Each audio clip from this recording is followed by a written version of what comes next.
The following program is rated MA and may contain themes that may not be appropriate for all viewers. Viewer discretion is advised.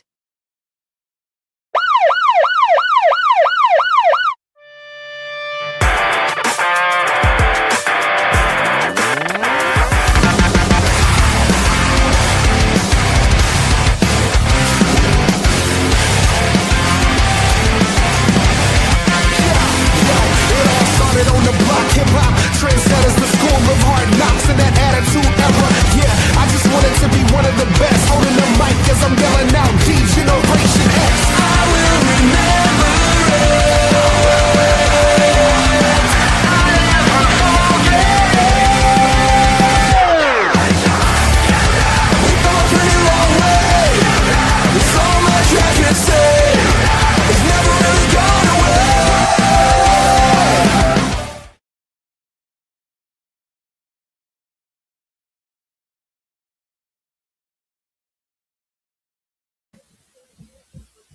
Welcome everyone to the Raw Patrol. We're live here on Turnbuckle Studios. My name's Chris Parrish alongside Chris Beth. We will be joined by some people who just have a problem getting up to showtime, but that's not the point.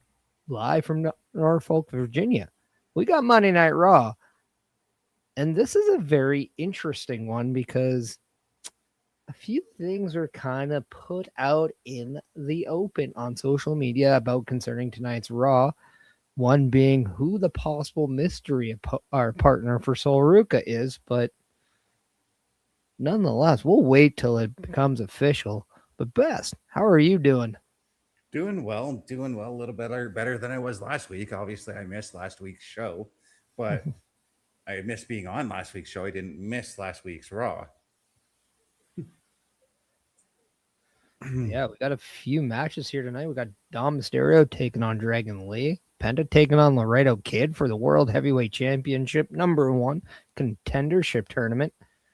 We got that tag team match of Roxanne Perez and Raquel Rodriguez against Sol Ruca and that mystery partner. What are you looking forward to most about tonight's Raw? Honestly, the mystery partner. I love those mystery partner things because it allows us as the viewer to speculate on who it could be. And I've got my speculations, but again, I think we'll wait until match time to see who it is. Well, I mean, in an early candidate of being the Called It Man, who do you have? Lola Vice. Now, I would have put that only if Damian Priest was on Raw. Because lately we're seeing a trend that if your spouse is on that show, chances are that call-up would join that show. Well, Damian and Lola are both on AAA, so... Yeah. I mean, that's like a honeymoon every other week, eh? Yeah.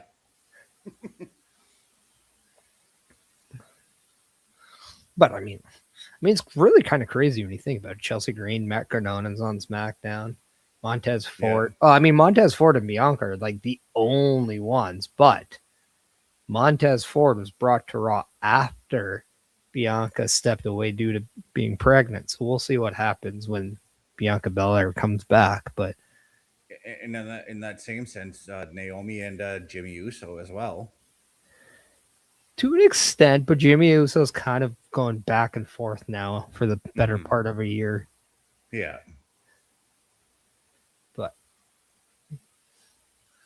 We are getting a little bit of a recap of what ended last week's Raw with Royce Keys getting absolutely fought-tooed in the sense of a Samoan werewolf.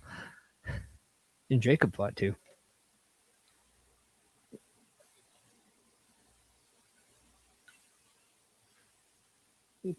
And I don't know if you heard, but it was kind of leaked out that it was just a storyline. There's no serious injuries to Royce Keys in real life, unlike we've seen in other situations.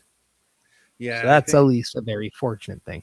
Yeah, it was just a way to take him off TV for the story.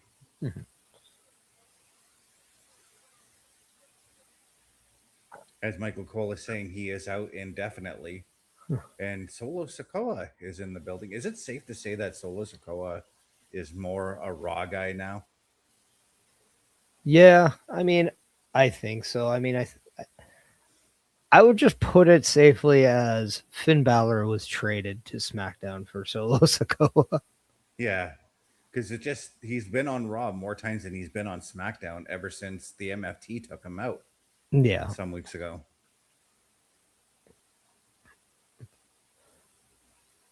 it's almost and like this is kind of why I hate this Raw SmackDown brand split because it doesn't really feel like there is a split. Yeah, I wish there was a little more clarity on it, and maybe there is, and we're just missing it. But at least like some kind of like put out a report on WWE's website or something like that to say, hey, this is what happened. And we got Solo Sikoa getting interrupted by his brothers right now, and now that we've seen kind of the transition of Solo Sikoa, it'll be very, very interesting if we get a transition from the Usos, specifically Jey Uso, who's walking down by himself.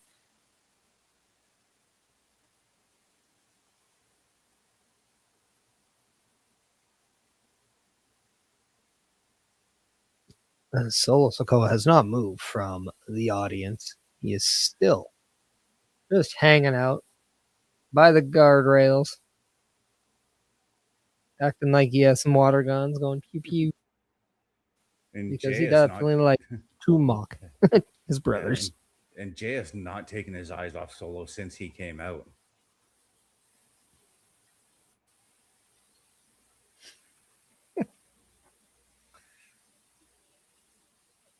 Well, I mean, when you look at Jay, you look at someone who has to feel the pressure of being the man that lost that 6-man at SummerSlam.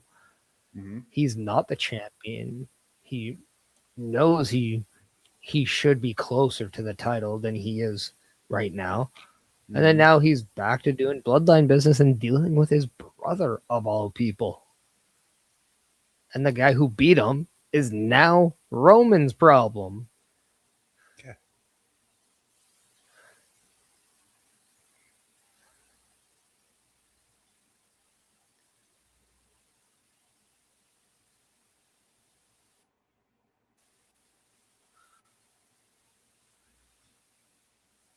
And it's a good thing OM Dynamics on here because he just loves the brother on brother action.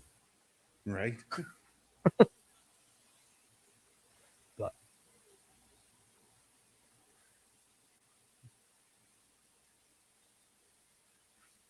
Jay pretty much saying, you know what the issue is and you know how to fix it.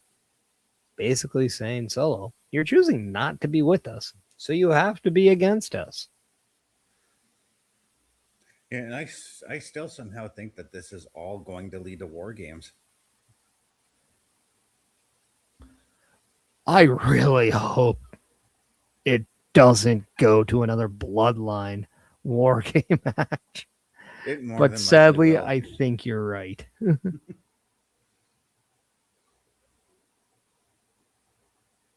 I miss the days when the war games match was the undisputed errors match.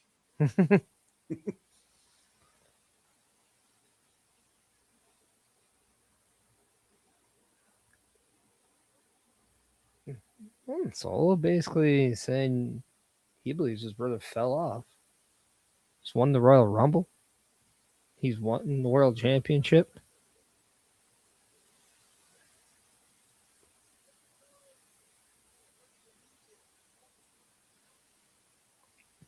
So we got Fresh 9877 coming in. And if you want to hit us up on Discord, we are on Discord from Turnbuckle Lane. Just hit us up in the description below. You'll get a link to it.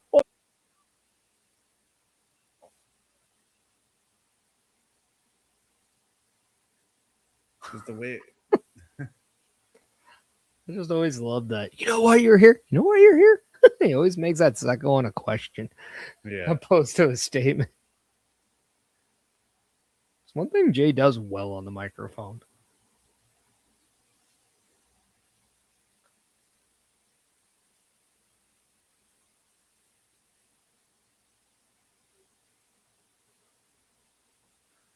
And right there, the challenge has been thrown.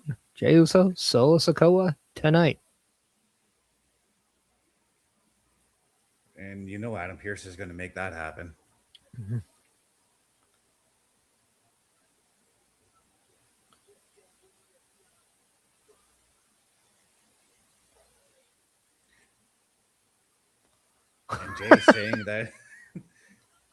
And Jay's saying that when he wins, that Solo is going to be forced to join the bloodline.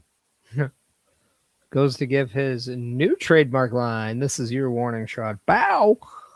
Solo Sikoa pretends to fall in cover and then asks the audience, are they okay? Because there was a warning shot.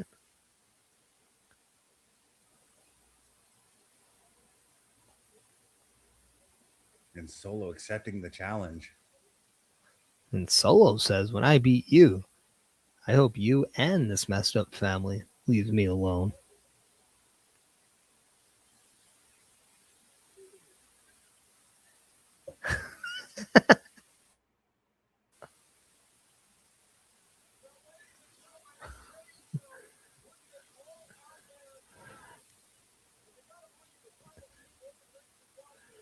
And Solo with one last little, for the sake of a better word, shot to his brother, making fun of his trademark line once more before he walks away.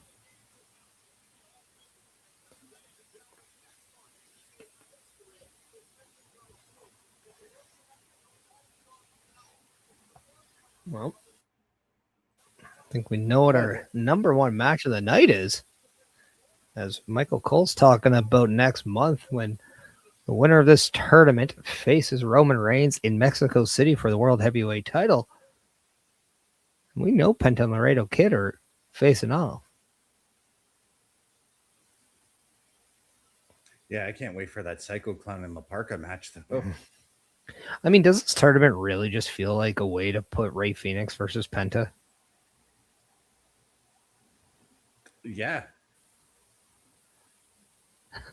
But again, I got to say this. I love that we're getting AAA representation on the main roster for a little bit.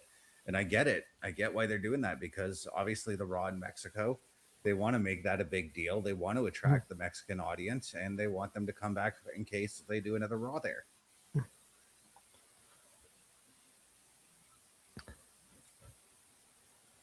I mean, if by chance you want to kind of put Penta and Rey Fenix back together, I mean, having them kind of be kind of new faces to go up against a bloodline might just be the perfect way to do it. Mm-hmm.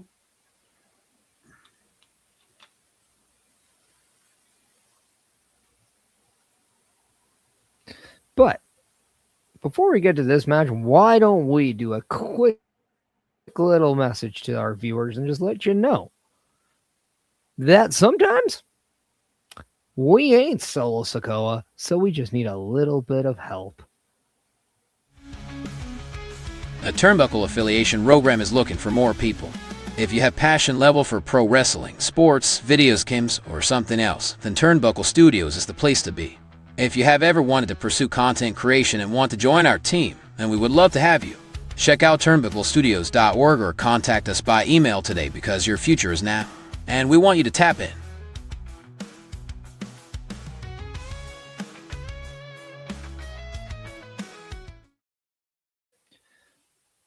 So if you ever wonder, how do I ever become a member of the Turnbuckle affiliation program? Simply go to turnbucklestudios.org and hit that join button at the top. And then you and we can get together to talk about what kind of relationship we can have. It doesn't need to be on screen, could be behind the scenes, it could be whatever we can come up with. So just go ahead and click, because your future and your association with Turnbuckle Studios is simply a click away. And speaking of clicks, Logan, how are you doing? Not bad, not bad. I thought I was getting in for the day, so just glad to be sitting down watching Raw. And you came in just as we're about to get a banger of a match tonight. Right. And we got a banger of a supporter in the audience right now, and Bobby Stats saying hello. Bobby. I'm here now, and I just like the video on YouTube. So You guys can everyone, also do that. don't be afraid. Don't be afraid to be a good bra and support us on YouTube, on all the social platforms. All you have to do is hit the like button, just like Bobby Stats did. Be like Bobby. Yeah. Just be a good bra. That's it, man. That's it. So simple. So elegant. Like, so earlier, Chris, like before I got in, you mentioned that La Parca and who was he facing in the tournament again in the first round? Psycho Clown. Psycho Clown. I'm sorry. Give me La Parca versus Roman Reigns. I'm just saying Psycho Clown because I'm a huge fan of Psycho Clown. So Oh, I know. I think such a legendary character. I think that's great. Penta. I think it's obviously Penta that they're kind of setting up, which I don't hate either. But it would just be nice if it was like someone from AAA because it's in Mexico. well, While Psycho Clown- yes, he is from Mexico. Psycho I'm just saying, Clown's like it's also there. nice when it might be from that promotion that does a lot more local shows down there, gets that character on the big show, you know. Mhm. Well, I mean, you could possibly say a year ago when Ray wasn't really on AAA and WWE purchased it, you could still just put him in there and everyone will go, ah, it's Rey Mysterio. I think Penta's just at that point where, you know, I don't want to say he's outgrown AAA, but he definitely needs to be in this kind of a situation to become that mega star in Mexico. Right. Kind of like how Ray had to leave to go to ECW and WCW for. Well, and my thought is that with like a lot of these characters being from AAA, at least having some kind of close affiliation to it, I think it makes a lot of sense to have these big matches right up front. Because next thing you know, those build on stories to AAA or to even WWE. If Penta, let's say, gets an upset loss, or builds a story with one of the people that he goes up against in the tournament, so it builds possibilities too. Yeah, I would love it if. So this past Saturday on AAA, we finally got a glimpse of the mystery attacker that's been attacking the Psycho Circus. I would love if we see something like that to further what's going on in AAA as well, to make people tune over to AAA to say, "Oh my God, who is that guy? And why is he attacking Psycho Clown? I got to tune into AAA to find out." You know. Yep. But on screen, we do have Jacob Fatu and the Usos, more or less Jey Uso, explaining why he feels he needs to go after Solo Sikoa. And then Jacob Fatu basically said, if the only way you're helping the family is if you get that big dub tonight. So could this just be some seeds being planted to Jey Uso of like, maybe you're just not as high up in the ranks of this bloodline as you thought? Yeah, definitely. And again, it built a little bit of cracks in the dam, if you will. Okay. Bobby Stats coming in the chat saying Lyra Valkyria wrestled against NXT wrestler Jada Parker and NXT wrestlers in Birthright, Uriah Connors and Stax went against the Creed brothers on main event on their tapings before Raw. So thank you for that. So if anybody's ever checking Saturday night's main or WWE main event, those are going to be some good matches. I think they're on YouTube, yeah? Yes. Yeah, a half hour before the show. No, Or is it a full hour now? It's a half hour, but they show them on like Fridays, if I'm not mistaken. You know what? I wouldn't hate an hour main event, right? Get a couple matches in. Developmental stuff, like. Well, if it's on YouTube, just give me the matches. That's what I mean. Like, it's on YouTube, so give me an hour. You guys control it. You guys are in the building anyway.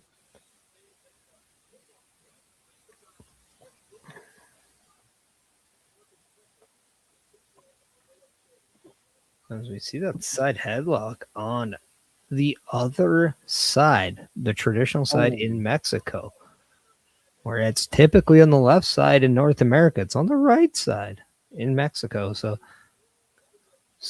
going back to their roots so far in the early goings of this Laredo Kid Penta match. Yeah, so it seems to me that they are working under AAA rules or the AAA style. Oh, yeah. Most of this tournament's going to be wrestled exactly like that, right? Yeah. Is this Laredo Kid's first match on the main roster? Well, Bobby, this is why you're on the clock, my friend. I think so. We love Bobby. I'm trying to remember if... No. Yet? No. Laredo Kid might have been on SmackDown in like a U.S. I'm trying to remember if he did the U.S. Open Challenge or if he came to SmackDown to take on Phoenix or if he was in any one of the AAA tag team title matches they've had on SmackDown.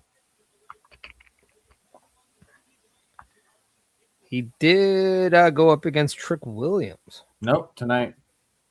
On Saturday night's main event.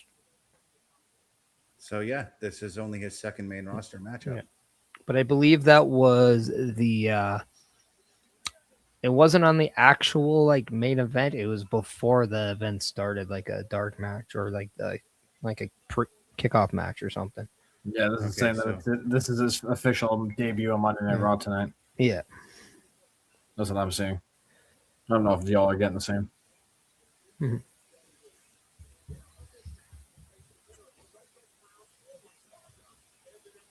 So we are getting word that the winner of this face is the winner of the Psycho Clown the Parker match. That's gonna be nuts. Mm-hmm.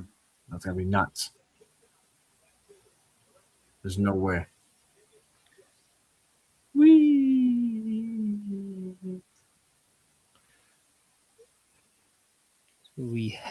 to a little Netflix ad. Some people may get it, some people don't. Did you guys get the ad? Yeah, I got. I'm looking at Vistaprint right now. Laredo Kid is tying Penta's mask to the ring rope. What's interesting to note is that when, maybe I'm mistaking this, but when Laredo Kid was out there, he didn't come out with the AAA mixed tag belt. No, and I think a lot of that needs to be because of the fact that the winner of this tournament goes up against the World Heavyweight Champion.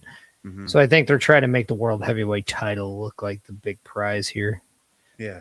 Because they did have him with the title in his like vignette that they showed before the match started. Yeah. Okay. Oh, don't do that. That's rude. Why don't you explain what's going on for everyone? He's pulling on Penta's mask. That's just rude. All right, I was getting there, but like, it's just rude. Well, God, they're both wearing masks. It's still rude. Is it glorious rude or just like no, like Laredo Kid? Rude, more like.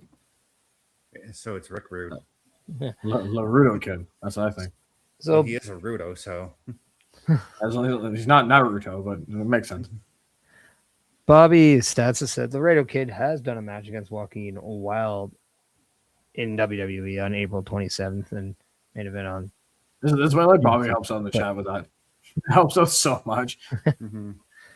But yeah, to a degree, Bobby, that really doesn't count to a lesser degree.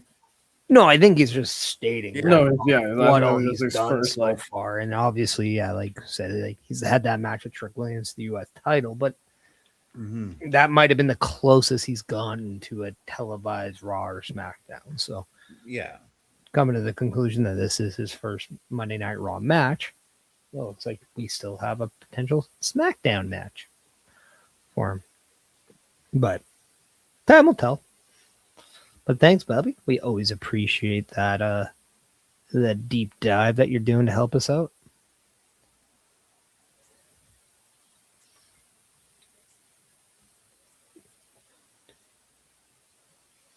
Do you want to let everybody know that we are live on Twitch, Kick, and YouTube? So tell everybody, because why not? What else is going on a Monday night before all the other sports? What, you're gonna watch Murder, She Wrote? I didn't think so. So come on, watch the Raw Patrol and have a laugh. I completely forgot that show is back. I didn't even know it was because I don't watch it because I watched the Raw Patrol.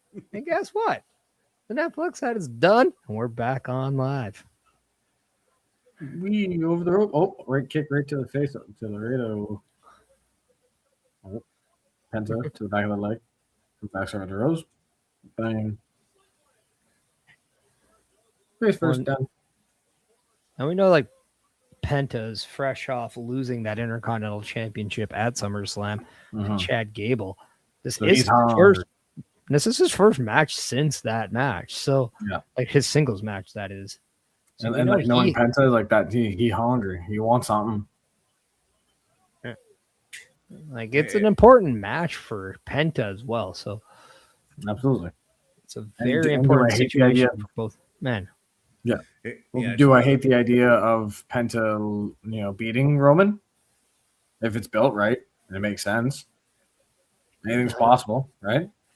I mean, it really squashes that whole "are you over than Roman" stuff, and then it's like, well, Penta is pretty over. Even Paul Heyman endorsed a little bit, but out of that. But what were you saying, Bess? It's one of those things, though, that if you're a pro wrestler and you've had that taste of gold, and once you lose it, you want it back. You just want that glory, even if it's just for one more time. Yep. Anything for one last drink, right? Mm-hmm. One last dance. Not the other version, not the Netflix one. But I do have the rest of the bracket for the tournament here, and not only is this tournament going to get Psycho Clown and La Parca, but we're also going to get Dragon Lee and El Hijo del Dr. Wagner Jr. and Ray Phoenix versus El Fiscal, which, as I'm looking at it, this does scream a Penta Ray Phoenix final. Yeah, I'd probably take Dr. Wagner Jr. I mean, I can also see Dragon Lee going to the finals as well. Yeah, I don't think that either. Always been used very strong. I mean, he was the person who went after Gunther after Gunther defeated AJ Styles in the Royal Rumble. So there is something of a, hey, we do, as a company, they are behind Dragon Lee. And we all know Rey Mysterio has put nothing but the highest of praises for Dragon Lee. Yeah. Ouch.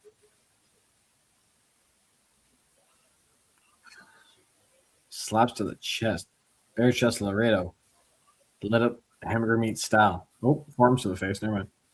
I wonder, though, how much of an influence in this tournament does The Undertaker have alongside Rey Mysterio on this? Because we both know that they both work together as producers down in AAA as well. So I'm wondering, like, when they came up with this tournament, how much influence did Undertaker and Ray have in talking with Triple H about getting this tournament put together? I would probably bet most of it, right? Like, just simply because of the fact that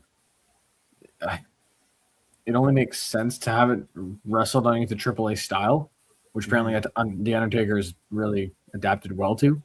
Yeah. So let him run with it. Let him run with something on the main event, because at some point, Triple H, you're going to have to go do something else because his job is busy enough as it is. Beautiful.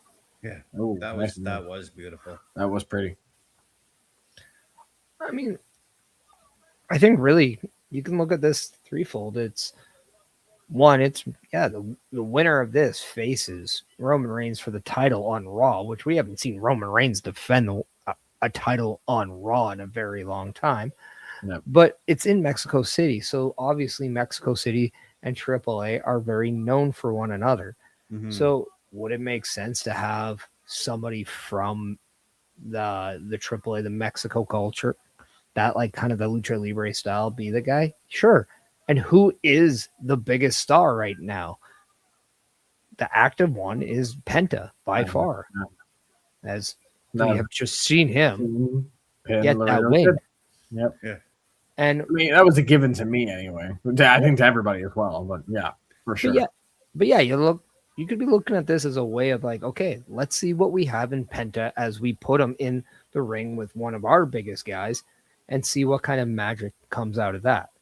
A second one is, yeah, exactly. Let's see if this is also going to get a little bit more eyes on AAA if we promote it on Monday Night Raw and Netflix and all that stuff. Because AAA, I believe, is not on Netflix in any way.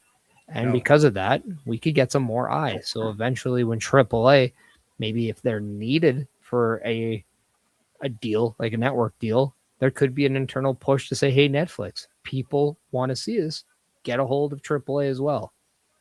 Yeah, and I got to think too, and this is something I'm planting a what if in my brain here, but if I were to take out, let's say I took out Fiscal from the tournament and I put El Grande Americano in that tournament, El Grande Americano would be winning the tournament because of just how over he is in Mexico.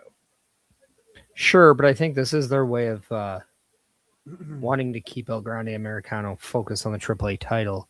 Yeah. Because again, like later on, there could be something to go in that route, which makes a lot of sense. Because in this way, you can then make everyone in this tournament a bigger star. And to be fair, El Grande Americano he doesn't need this tournament to get any favors.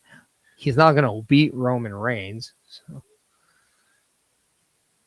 But yeah, it's a very interesting dynamic. But we do have the world's most exquisite interviewer in Byron Saxton interviewing the Vision.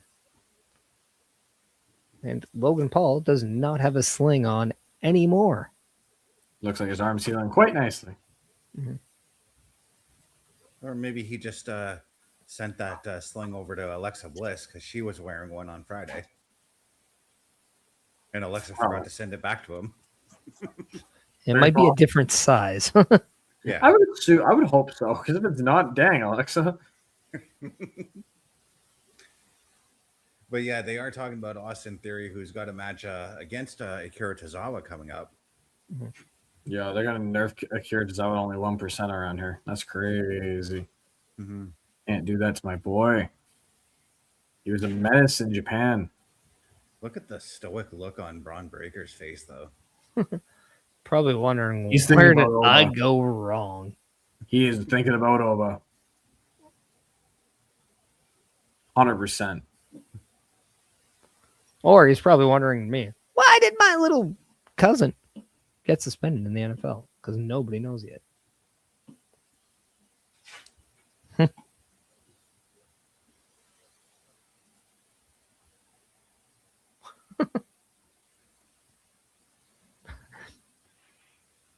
Cut the tension here with a knife.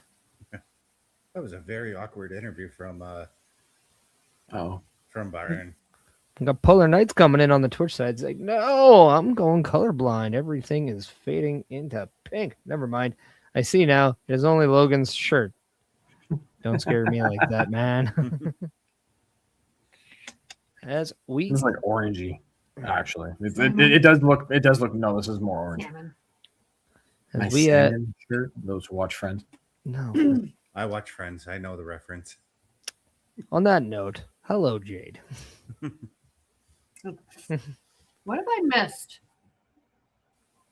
Penta has gone on into the number one contender World Heavyweight Championship tournament as he defeated Laredo Kid. Solo Sikoa and Jey Uso will now have a match later tonight as they opened up Monday Night Raw, and the Bloodline, well, Jacob Fatu and Jey Uso didn't really see eye to eye on that decision. But if Jey Uso defeats Solo Sikoa, he will be bringing Solo to the Tribal Chief. And now we're getting ready for Austin Theory and Akira Tozawa. And I'm about to play a shop video for everyone because times are tough, but clothes need to be worn. So why not wear one of ours? The Turnbuckle Studios store is open for you 24 hours a day, 7 days a week. Get the merch and represent the best from the shows you watch on a weekly basis.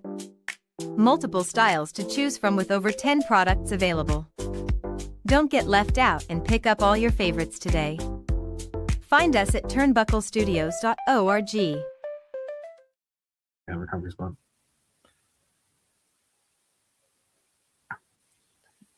Come on now. Talking during an ad. Shame. I thought it was muted still. It's auto muted. It always unmutes when it's over, Logan. See, people? No. These are the things we can help you with when you hit the join button function on turnbucklestudios.org. But yes, that is where we are, Jade. Hopefully you are caught up. We got Polar Knights saying, Logan, if only my dad was as cool as you streaming. His daughter. She's lucky to have a dad that cares. So, cool. There you go. Wait, hold on. Wait. Oh, wait. I am confused. Wait, hold on a second. Oh, I just got that. Oh. Yeah, wait. hold on. I think there might Mix-up. be a little bit of a mix up here. Wife. How old do I look now? Oh no. Our kid's not even in the room. No, she is not. Yeah, she's not allowed. Nope. Yeah, not even close. Ooh. I feel it, but not even close. No. I should feel a little bit of You a look compliment there. old. No, Apparently, I look younger than what I am. That's great. Should take that as Polar, well. he's the baby of the group, actually. Yeah, I'm actually the youngest person here. It is true. Yeah. I'm even older than him. Yeah, I have aged like milk. It's okay. Like milk. It happens. Like bag milk, too, because you guys Yeah. are weird in Ontario. Yeah. Yeah, I've had this beard since I was like 13. Mm-hmm. Yeah, But you had a beard at 13? pretty Oh, much. yeah, he did. Yeah, that is what 50-year-old men would say. It's like you're seeing me here, and it's just like, yeah, this guy's just up. It just happens. It's like Benjamin Button almost. You weirdo. He's not aging the right way. Apparently not. But That's okay. I'm Please- not offended. please don't be sorry. Accuse him of looking old more often. It is funny for everyone else. I haven't. Yeah, it don't happen very often. But- People think like mid 30s for sure, and I'm like, nope, younger than that. They're like, But last Sunday, September 6th, we will be having the PLE Patrol coming back at you with Sunday night main event because apparently WWE does not like the locker room wrestling report. So that is when we'll be bringing you back the PLE Patrol. it'll be Sunday, not Saturday. Just make sure you're paying attention to that part. And no, I haven't gotten carded at places in a long time. It's been a while. They're looking and go, "Oh, you were fine." I was like, "Oh, okay." Yeah, we're at that age where we're not getting carded. Yeah, no, at least they'll look at yours. They'll be like, "Ah." No, they don't even look at mine anymore. Akira Tozawa taking out everybody too, which is why we have the match we got. Yeah, Zawa looking for revenge since Austin Theory decided to wrap a steel chair against the head of Otis in a ring post a couple weeks ago. Zawa looking like he's in the holiday spirit with his pants. A little bit, eh? But we did see the brace on Logan Paul's arm back on, so take that information for what you will. Probably going to be used as a weapon at some point, I would assume. Probably. Yeah, and something tells me that because of how the Vision always seems to interfere in their in each other's matches, I get a feeling we're going to see Joe Hendry and possibly Obafemi show up in this one. That's a very big possibility. Yeah. And maybe Otis as well, because let's not forget, Otis and Tozawa are in sync with one another. Yep. Yeah. And like, I feel bad for Tozawa because again, like he's a really good wrestler. If you look at what he was doing in Japan before this, I was very, very good. Like, You could even see what he did in the cruiserweight division. He was oh yeah, absolutely bringing everybody out of their seats. Because he It was was just- in the first tournament, went like what, about halfway through, didn't he? Dude, he won the cruiserweight title. The tournament? I thought that was TJF. No, he beat TJP, sorry. He beat Neville, I think, for it, wasn't it? No, TJP won the inaugural title. Yeah. Yeah, he won it on 205 Live. Yeah, okay. I was gonna say I couldn't remember because I thought he went about halfway. I thought Tozawa went about halfway through the tournament. Yeah, because they crowned it when TJP won it. I think TJP was also surprised that they something like And that. Braun's still staring just into oblivion, just focused on nothing, but we know that Oba's there.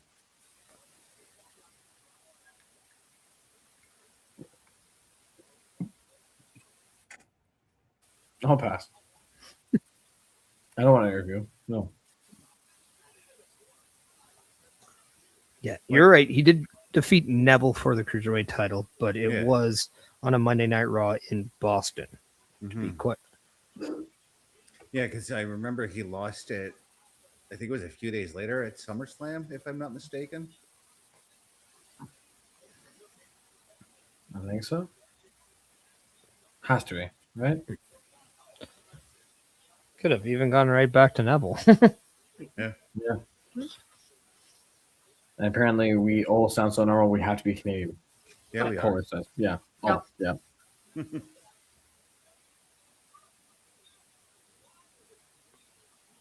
I would say that, but free speech here has tariffs. And redacted. I don't know why, but something tells me that this is all going to lead to another tag team title match for Otis and Tozawa, only for Obafemi and Joe Hendry to cost the Vision the tag team belts.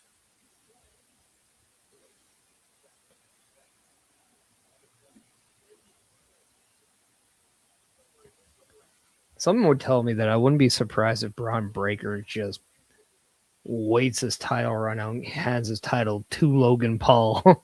Yeah.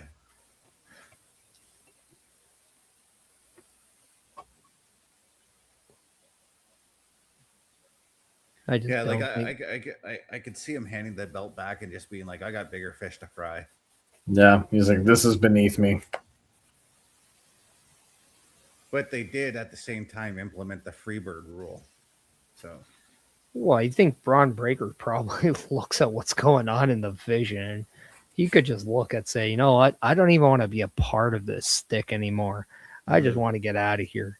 Like, you look at what he is with the like the promos and the segments and his disinterest in everything. And I wouldn't wave it past him where he just says, I'm out. Here, take this. It's yours now. I'm doing that. I'm going over there and I'm gonna do this now. Like, like if Paul's not here, then I'm not here. and that does beg the next question. Does he go back to Paul Heyman? Because it seems like Paul Heyman's been the one that's been in his ear about this whole Obafemi situation. Well, I mean, just last week he asked Paul Heyman where Oba's been, and Paul Heyman was like, well, where should I know? And then Braun Breaker was like, oh, I thought he was your new best friend. Mm-hmm. Florida Knights are coming in, says Logan Paul is a douchebag, but he is good at what he does. And that I am keeping chat Canadian, being polite. Yeah, and Well, Bobby Stats is also confirming that Tozawa did lose the cruiserweight title back to Neville at SummerSlam in 2017. And then Bobby also going on with Braun Breaker does not need the Vision. I mean, no, he doesn't.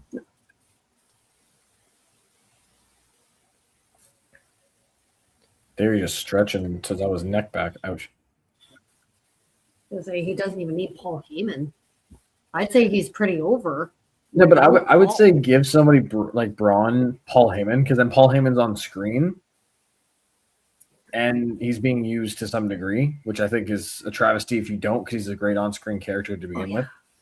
Well, I mean, so the argument would say, did Roman Reigns truly need Paul Heyman? Yes. Yeah. See the difference say. that it did make.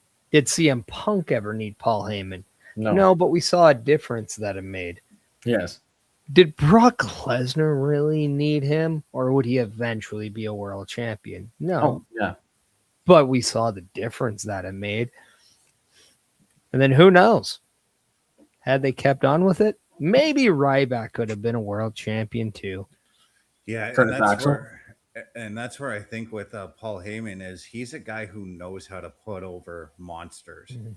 I mean, you look at what he did with Brock Lesnar, what he did with Roman. Roman can be considered a monster. Braun Breaker definitely as well. And if there is some sort of relationship with Obafemi would definitely just be skyrocketed with Paul Heyman. Yep.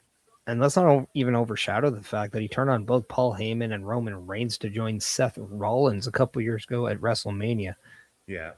I don't think anybody would say Rollins needed anybody to talk for him, but it's just the legitimacy and the undeniable legitimacy that Paul Heyman brings to you. Mm-hmm. Yeah. That could take you from being a really, really, really over person to undeniably the face of the company.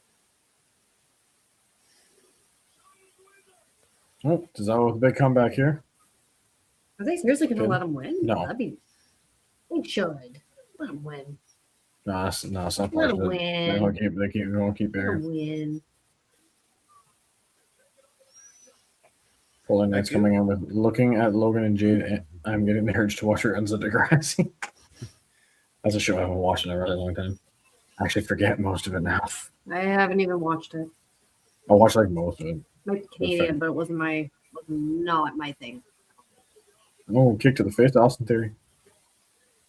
Oh, come on. Let Tozawa have this thing. Come on. He loses everything else.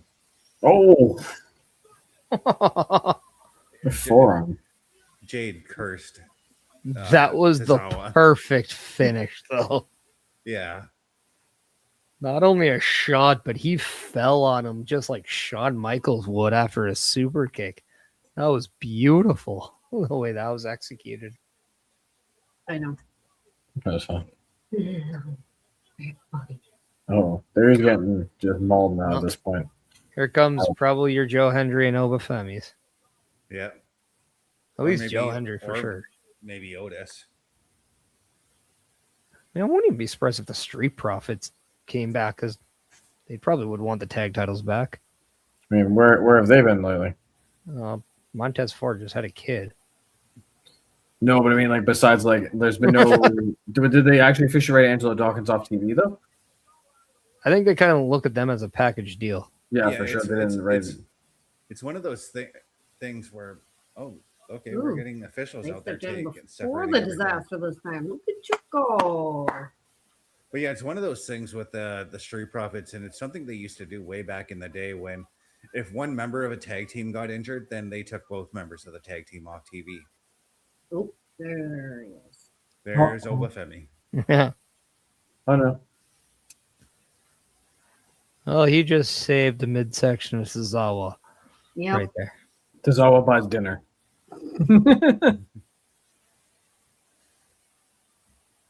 At the Norfolk scope with WCW. Yeah, some are Triple H, X-Pac, Billy Gunn, and Road Dogg are knocking to get into the building in China as well. Look at that shadow this man casts. Oof.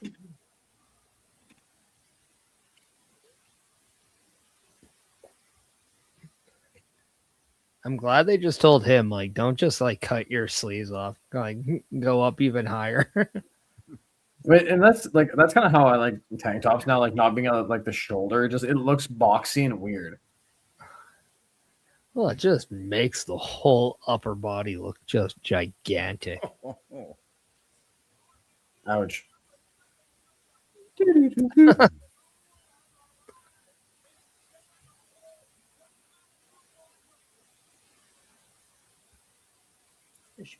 Imagine they put Joe Hendry and Oba together and they take the tag titles.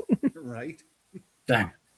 We want the better tag division. All right, we'll have 4 singles wrestlers in the tag team title scene. Sounds like something they do.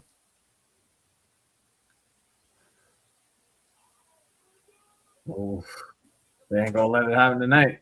Apparently, none of it's happening. No, build it, tease it. If you're Sizzle. Oba Femi, are you just tired to be like, can you guys just let me beat people up? That's what I got paying. That's what I'm getting paid to do. It's like Please let me do it. It's like you did this to me like 800 times with Brock Lesnar. It gets old. You guys do it with Punk and Cody. You guys do it with Roman and Punk.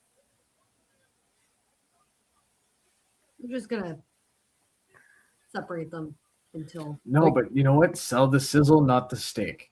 But let's just let them end Raw with like a 20-minute segment and then beating the piss out of each other in the arena on Raw. There's like how destroying like fun the would that table be? and stuff. Yeah. Yeah. Like, And say like ain't nobody getting in between that. Like cops are standing there going, no, we're not getting in between that. You kidding me? No thanks. so they've got a new set. They're like, we need you to destroy this old one. And they're big. Check.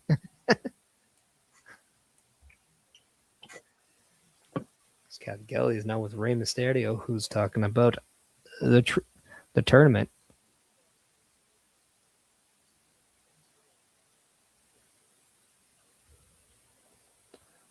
Gotta love the old school T-shirt that Rey Mysterio is wearing. Good chance that was brought back on WWE Shop.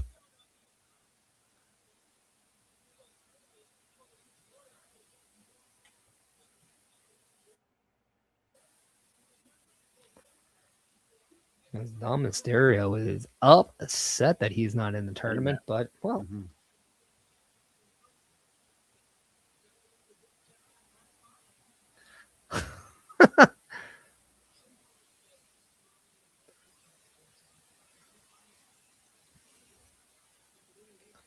As this is now leading into the expected match that we are getting between Dragon Lee and Dirty Dom Mysterio.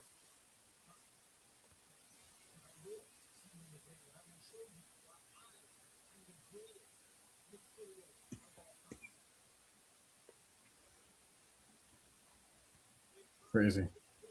As we see Stephanie Vaquer coming to the ring.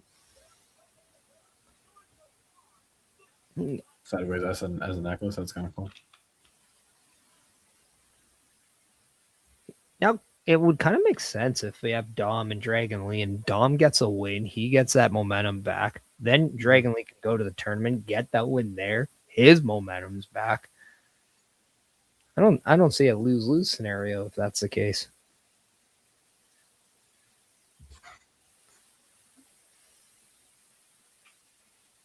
The only way Dom could lose that match is if the stuff with Danhausen isn't finished. But I think after SummerSlam, you gotta move Dom on from that. Yeah, it's time. Like I agree with the sentiment that like the women's world championship should not be tied up in a Danhausen segment unless Danhausen's somehow fighting for the title. Leave Danhausen to the mid card stuff and the other stuff, because at least then it's not in the world title scene. Well, I mean, Liv Morgan could have defended it in 100 days and done something else. But no, she waited. Oh, and this is what happened. She reaped what she sowed. Yeah, now she's got Becky and Stephanie to deal with. Danhausen copying Cody's gimmick. What do you want to talk about? And Polar Knight's coming in saying, either you are watching wrestling or Fox News. So, which one do you think is watching Fox News? Because, again, Canadians, they don't care about Fox News. No, we don't. Just going to put that out there. We think Twitter is more of a valid source than Fox News when it comes to the United States. Put it this way. When I got my new TV package, they asked me if I wanted to subscribe to Fox News, and I said, hell no. The only thing about Fox I like is the fact they got football. That's about it. Yeah. For me, it's football, What? The Simpsons, and Family Guy. That's it. You know why I decided to cancel my cable? Because of how much stuff we have going on that you can watch on all of our platforms. So check it out. Turnbuckle Studios and the Turnbuckle Affiliation Program bring you the week of streams. All times are in Eastern Time. Monday night, we are on call as the Raw Patrol is on duty at 8 p.m. Tuesday brings you the flagship show, Turnbuckle Talk, at 8:05 p.m. Wednesday, we play games with the PlayStation Showcase at 8 p.m. Thursdays, let us power your dreams with the Xbox Showcase at 9 p.m. Friday, we invite you to come for a ride with the SmackDown Security Detail at 8 p.m. The weekend brings you Saturday Night Gaming at 8 p.m. On Sunday, be sure to catch the Chris Parrish podcast at 12:15 p.m. And later in the day, the Locker Room presents Wrestling Recap delivers at 7 p.m. Always be aware that weekend shows can vary in times, as the PLE Patrol and other watch party streams are always a must-see. Be part of the shows and join the chat every day and watch all of the latest episodes on turnbucklestudios.org/shows. And please do not forget to drop a like, follow, and to subscribe to all of our channels, and when the time is right, all you have to do is tap in.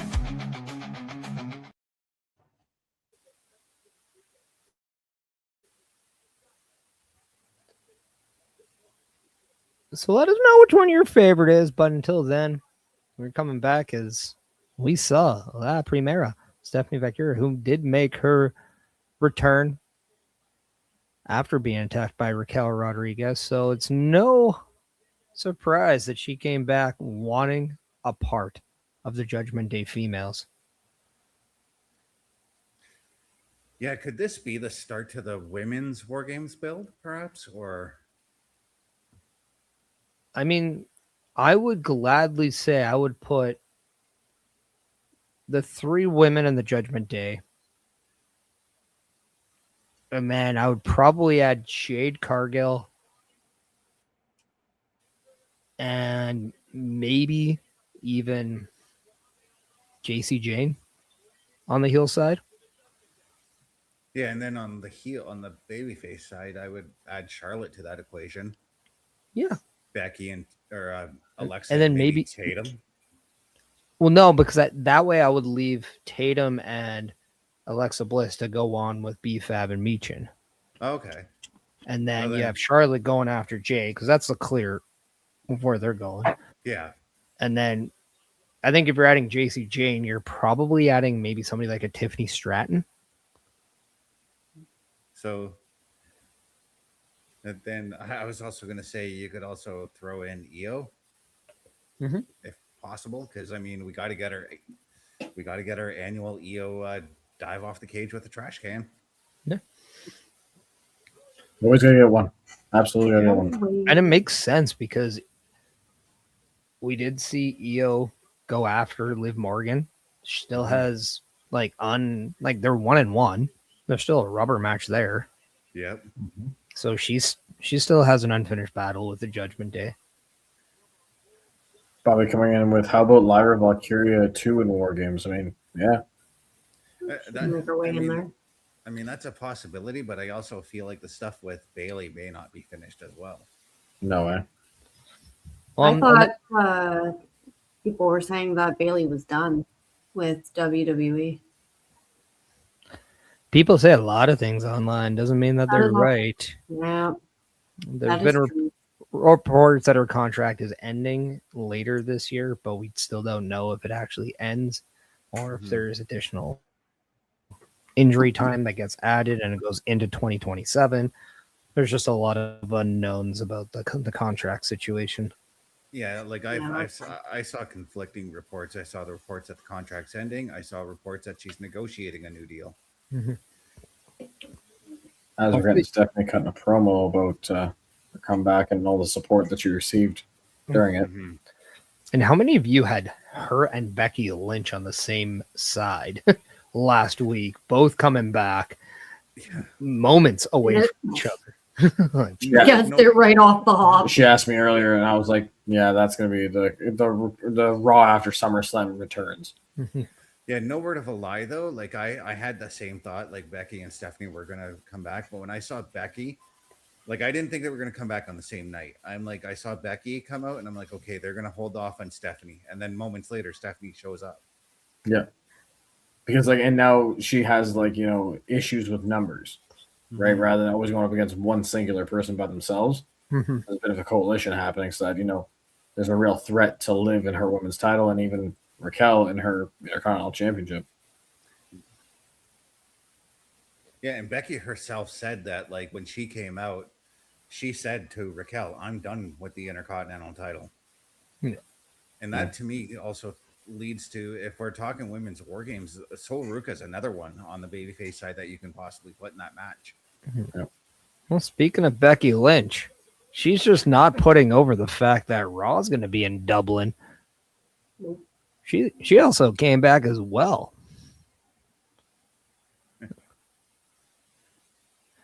And Big bog. They're gonna have a fight. No, they're going to team up for now because they got Survivor Series coming up. Yeah, Oh. they have a common enemy right now. Yeah. well, could Yes, they but all, at the same time, when was the last time you actually saw Becky Lynch working with someone? No, but this is a Royal Rumble match. Like, this is a Royal Rumble championship match. This is a WrestleMania match. This is not a big 4 pay-per-view match. This isn't have it on a Raw or a SmackDown. This is something that you can make some money on. we very well could see maybe a number 1 contender to the women's world title, let's say Sunday night's main event Yep. between these two.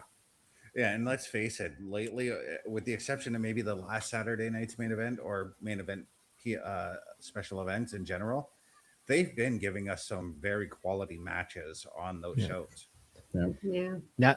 Now we talked like before on previous broadcasts about the idea of maybe 2 titles on the line. Well, we have 2 titles in the Judgment Day, the Intercontinental and the Women's World title. So why not have Becky Lynch and Stephanie Vaquer take on the tag team of Raquel and Liv? And if the babyfaces win, they win the titles. If the heels win, these babyfaces can never challenge for the titles. Add a stake to it. And that's where you can go with the loophole of, okay, I'm throwing my name in the Royal Rumble, and if I win, I'm getting that shot.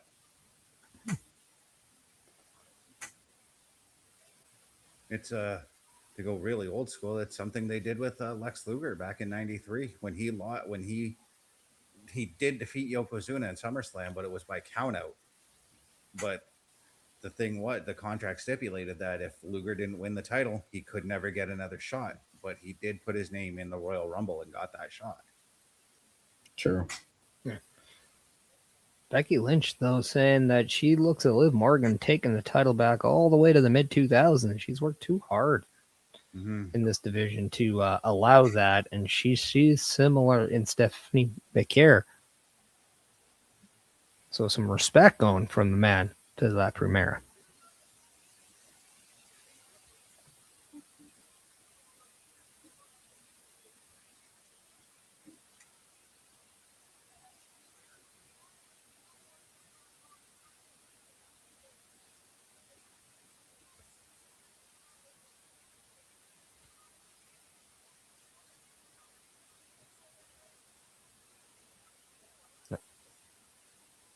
I mean, as you said, Logan, like this is a match that I think a lot of us would love to see. Yep. And again, you need the big fancy entrances too. I want everything. The 9 yards. You might as well.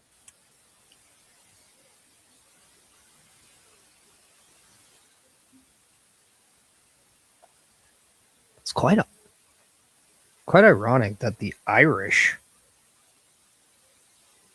said she doesn't consider herself fairly lucky. She has the luck of the Irish and she doesn't consider herself lucky? Apparently not. What kind of charms is she eating for breakfast? Right? She has more orange hair than I do.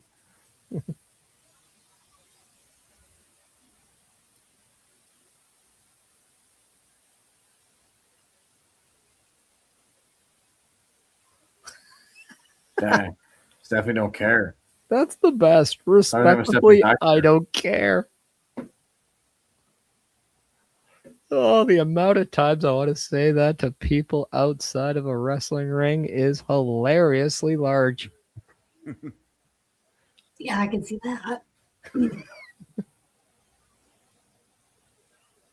Oh, and then there's Liv Morgan. Liv Morgan's in the ring. Didn't see that coming. But they're gonna turn around, probably. No. And there's Stephanie. Oh, there she is.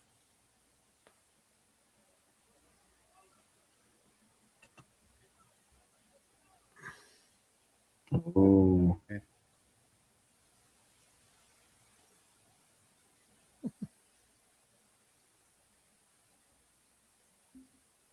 Are we gonna see some between the two? No, just No. more of the stare off. You know?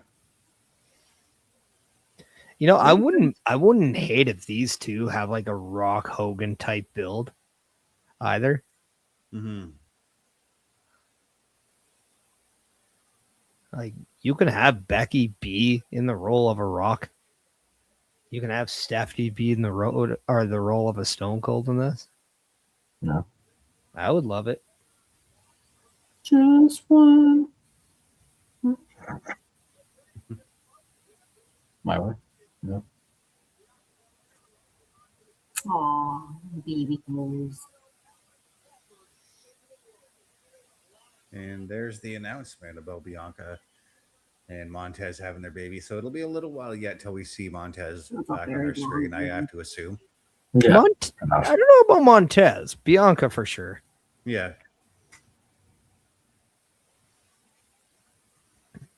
I would have laughed really hard that instead of us getting LA Knight, it's like Montez 4. Right. And you're just like, no, scratch that. Nice. Well, I mean, I was going to compare to when Becky had her kid, and then I think we saw Seth Rollins on TV like the next week. I don't remember. It was, it was also during the pandemic, so it was a little different of a time. That's also true.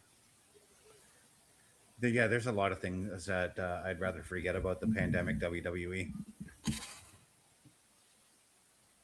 All the screens Well, No in the solo. crowd. No solo and talking to LA Knight.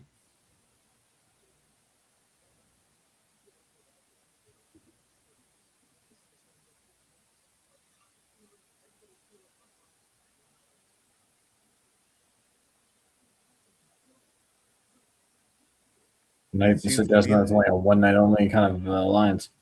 Yeah, it seems to me that Solo is trying to push that alliance to go a little further. Mm-hmm. And that's where I'm leading towards. If they do have that immense War Games, I do think that we're going to see Solo, Royce Keys, and LA Knight on the same side one more time. They might. And let's just take a good little into how that ended, because LA Knight said it was one and done, and they're done. He even did the sign of that. Mm-hmm. And then Solo Sikoa said, look, you're not seeing it. He's like, it's not just you versus Roman, it's you versus everyone.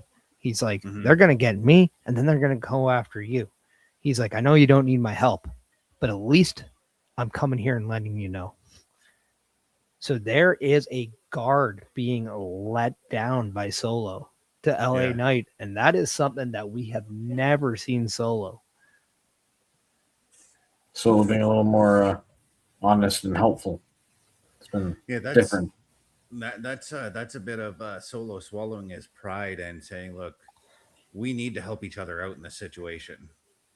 Well, especially when you see what happened to Royce Keys last week on Raw and the damage that Jacob Fatu did single-handedly to him. You can only imagine that if needed, Jacob Fatu would gladly do the same to LA Knight and Solo Sikoa.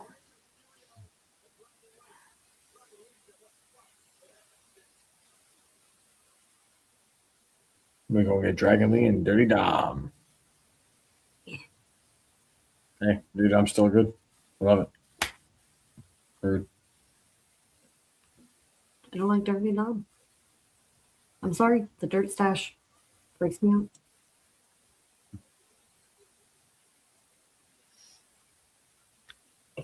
Apparently, he gets the ladies, though. You can't hate the result. Suffering from success, you know? I mean, it's Sen is just game. Like, and Bubba and I were having one of this conversation earlier. Like, he has to have probably one of the most trusting relationships out there, given how many storylines he's been involved with. It's crazy. Jeez. I mean, we say that now. In like 5 years, we'll hear like just these horror stories of what happened. That's what I mean. But He's going to be on an episode of Dark Side of the Ring.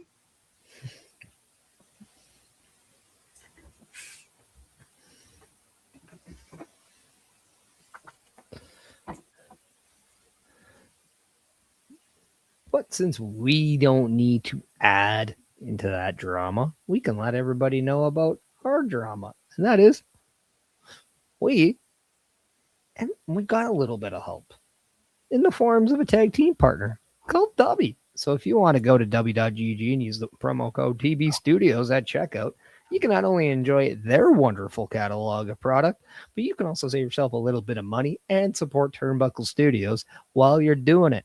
So please go to w.gg and use TB Studios at checkout.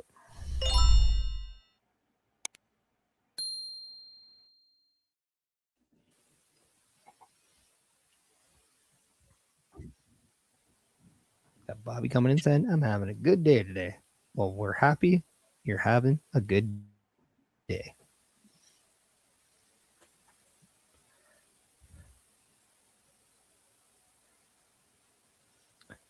But as Dom Mysterio is in the ring, he's taking on Dragon Lee.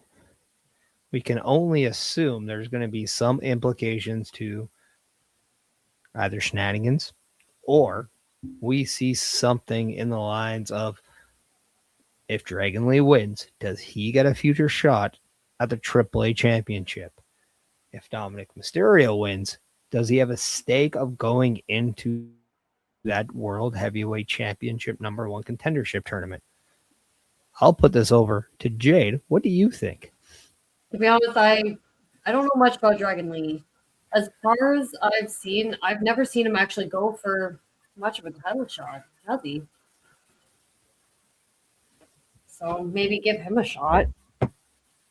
Not the worst thing. Like, give the little guys a chance. Sorry, little guys. They're not mini housings, Jay. Come on, give us short kings a chance, man. He's taller than me, so is he really True. that small? Yeah. Bess, what do you think? I mean, I think that Dom would definitely have a claim to putting himself in that tournament should he be successful against Dragon Lee here. And the only reason I could think that he could be successful is the man that we are not seeing in his corner, and that is JD McDonough.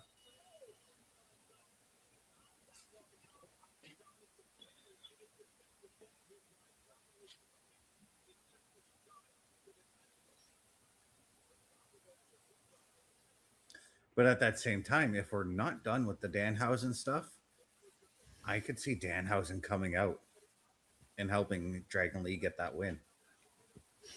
There's going to be a lot of shenanigans then. Yeah. However, I don't think he curses Dom. I think he curses JD, and we spin off to a JD Danhausen feud. Well, Could also happen.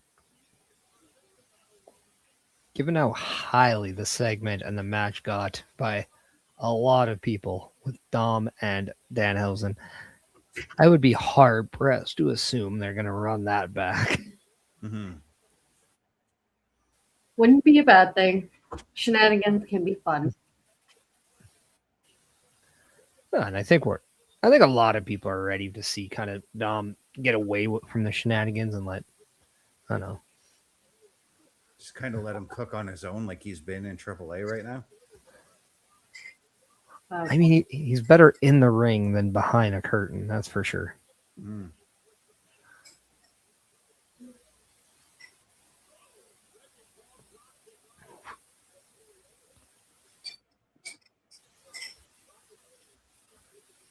Now, I always found it funny that we always talk about, or we always hear when we go online about the contract status of people. Now, if I'm not mistaken, at the beginning of this year, I heard that the contract of Dragon Lee was expiring this year, but I've heard absolutely nothing since then. And I'm wondering if it's safe to assume that he's either re-signed or it's not even a concern at all. I don't remember seeing anything about Dragon Lee. My rule of thumb is if I see the same like post, like I want to see 4 times in a span of a day, I want to assume that that post is real because it's been reposted by different sources. But that is one I have not seen. Like again, like the latest one would have been Bailey. Actually, one I saw today was actually that Dominik Mysterio was PO'd at WWE for booking. Yeah, and none of those can really be corroborated because Google is your best friend too. Right.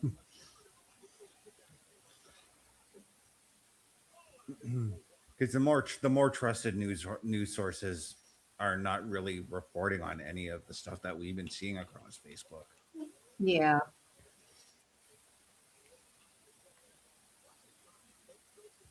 I mean, that's not saying that it isn't.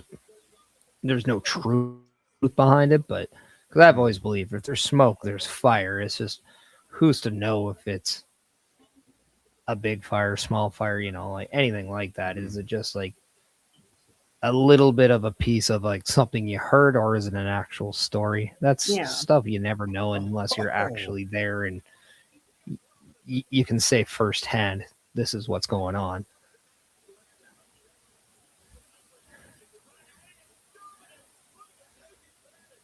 But I always think that if you read something and it tells you that, oh, because of what they just did, they're not very happy at the current moment.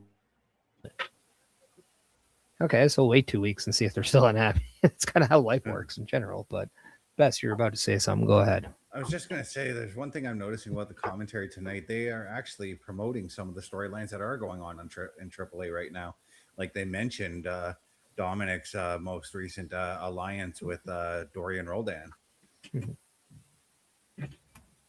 Well, that goes back to the assumption that they are trying to make AAA something of note, because if they were to bring AAA onto the Mexico City Raw, is that a way of them trying to build AAA into the Netflix world?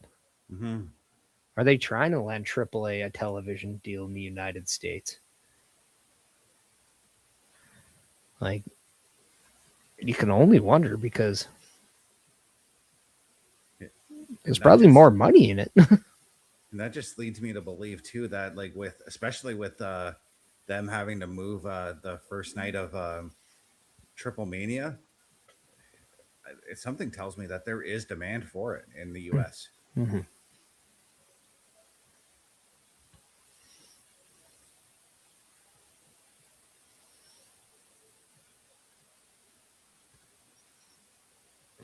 Well, there's demand for not wearing your birthday suit, like the Godfather Carl Carafel could be doing right now, because he's old and he has another birthday. So selfish. Just keeps having birthdays at his age. What a guy.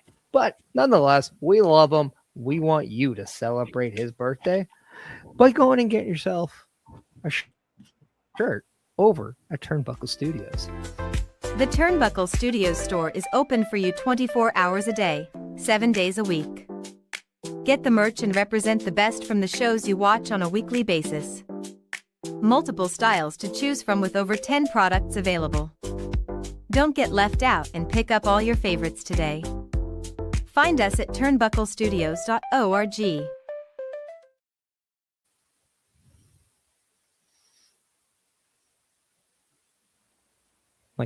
I think he's one of the oldest guys, and he's not even 50 yet.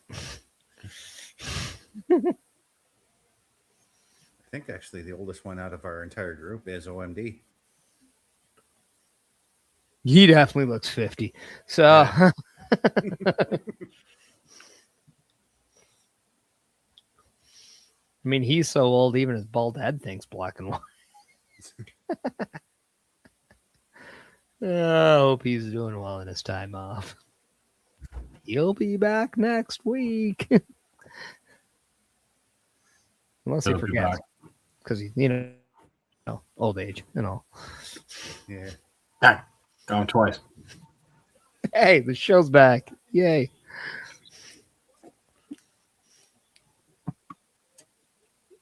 We'll bear back.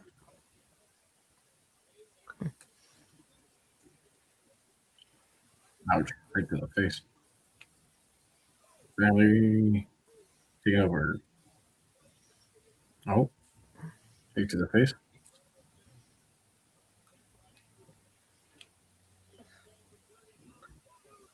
That was a I mean, I would have beautiful loved to see tornado Dragon Lee DDT. back in that WCW Cruiserweight days. Like, imagine him going up against like the Dean Malenkos of the world, the Rey Mysterios of then. Like, he still can now because Rey's an absolute robot. But and then you got like the Psychosises, the Chavos, the Eddies. Like, Him and Ultimo Dragon, they would have stole the show. Yeah, 100%. Well, and Ultimo was still going up until a couple of years ago, or is he still going now? I'm pretty sure I mean, he's hung up. imagine Dragon Lee versus a young Chris Jericho. Like Lionheart. Yeah. Lionheart. I would like to see Chris Jericho come back. You know what I wouldn't mind seeing? It'd be kind of a sleeper match, but hit Dragon Lee against any one of the members of 3 Count. Tank Abbott, yes. Yeah. Would love to see him and Tank Abbott. Yeah. But no, like him and Evan Courageous would have been a great match. Him and Gregory Helms would have been awesome. Yeah. Him and Shannon Moore would have been awesome. Before Shannon Moore became the lackey of Sensei Attitude. Actually, that was fun when he did that. Oh no, it's fun. Just he wasn't doing as crazy of Shannon Moore style wrestling as he was back then. Well, not until he went back to TNA. No. I mean, could have even seen Conan against Dragon Lee, or like even guys like Alex Wright, who was criminally underrated and underappreciated back then.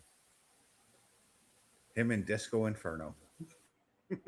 Nobody wants to watch Disco Inferno. Yeah.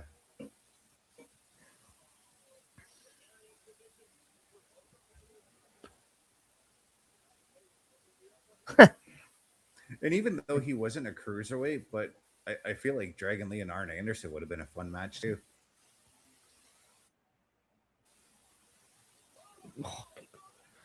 Yeah, that's the thing. I think with Dragon Lee's size, he could quickly like go in the cruiserweight division for a bit, do his thing, and then go after like the United States or television championship.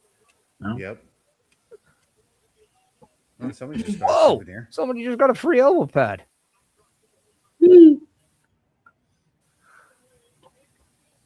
Oh, and Dom looking to finish this off. Oh, knees up. Dragon Lee about 2. Oh. Operation Dragon, such a sick move. Dragon Lee picks up the win against Dom Mysterio. That was surprising. And a clean win at that.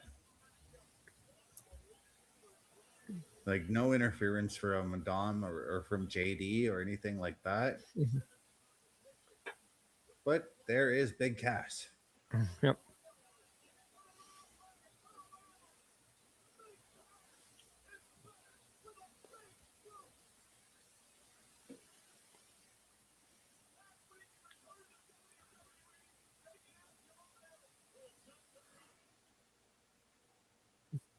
What a setup.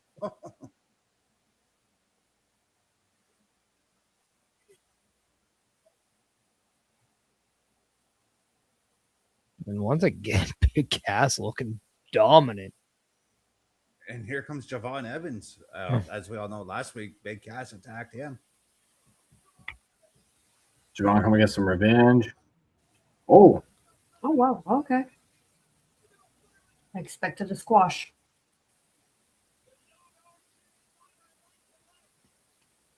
Oh.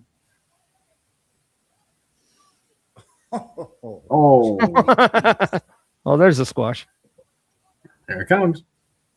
Yeah, all Javon Evans was just done ticked off the big bear some more.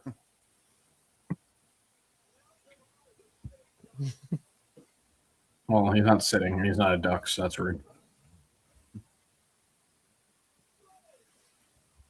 Hi, how are you? Oof.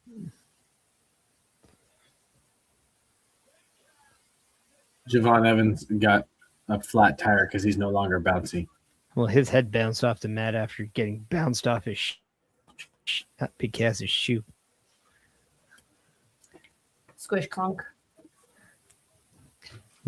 Now, Javon Evans' face is tattooed with the shoe of Big Cass, and it's now a size ow.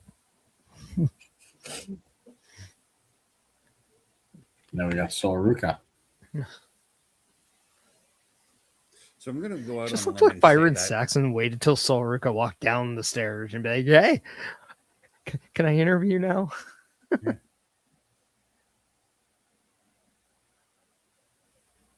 So I'm going to go out on a limb and say that Big Cass's first actual match is going to be Javon Evans.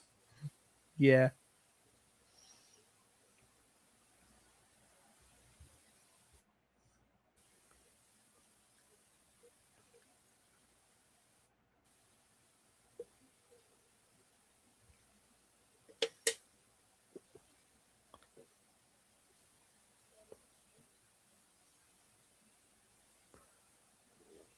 Oh, Danhausen.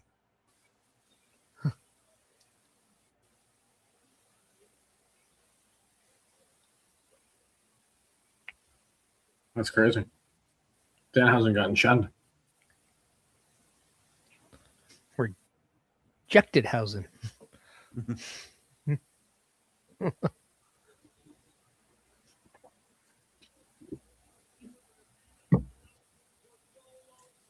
So stretching, ready to go.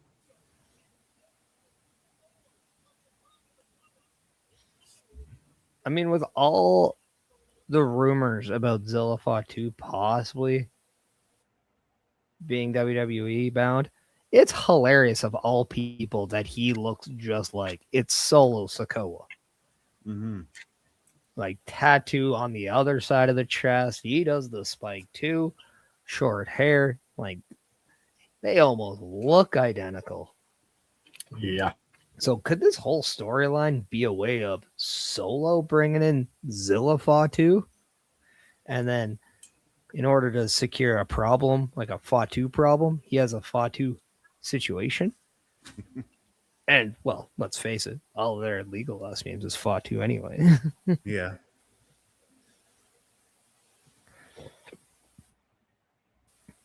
Everyone's thinking Zilla Fatu could be bloodline. What happens if he's anti-bloodline, like Solo?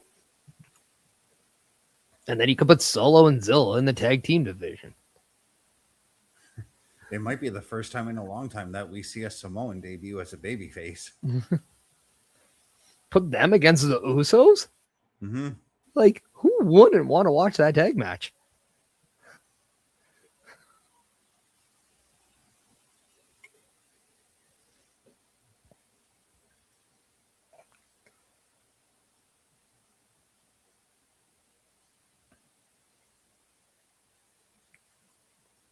So just as a little bit of content, I found out a little bit more about the Dragon Lee thing I was letting you know. So they said that he originally signed a 3-year deal with WWE that started in late December of 2022. They even said it could even have slid into early January of 2023. He later transitioned and signed an updated main roster deal in late 2023 following his call up to SmackDown, which reset or adjusted his contract and the terms until 2026. Didn't say at what point in 2026. So I'm a little bit curious to see. We are getting close to the end. That.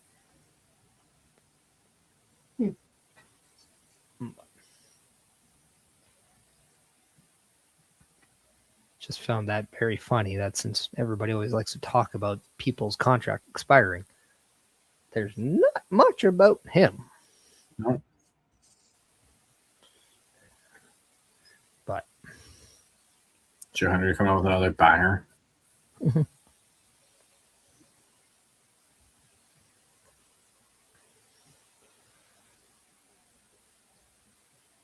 But we did hear Ruca say that her partner more or less has an issue with the Judgment Day. So, Best, you said Lola Vice. Have to ask. Does Lola Vice have an issue with the Judgment Day? I honestly cannot recall if there's been a situation with them.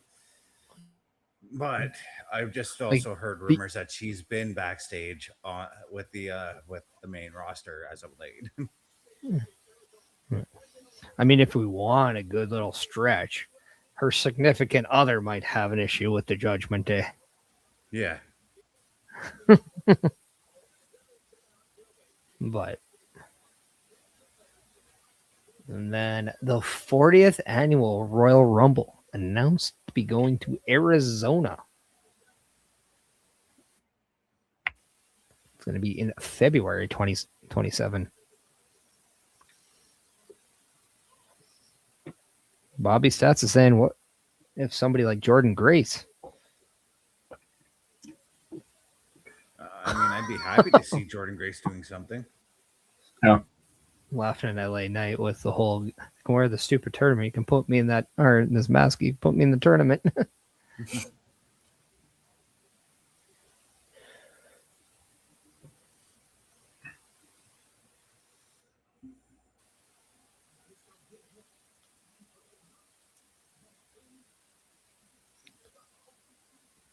And Jacob Patu trying to talk into LA Knight a little bit about situation. LA Knight just don't care though.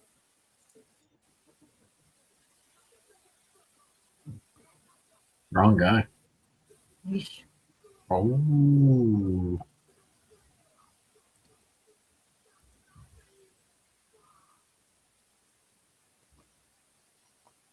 Now, that was a little on the intense side. Yep. Yeah. Angry Tiki. He looks like a Tiki.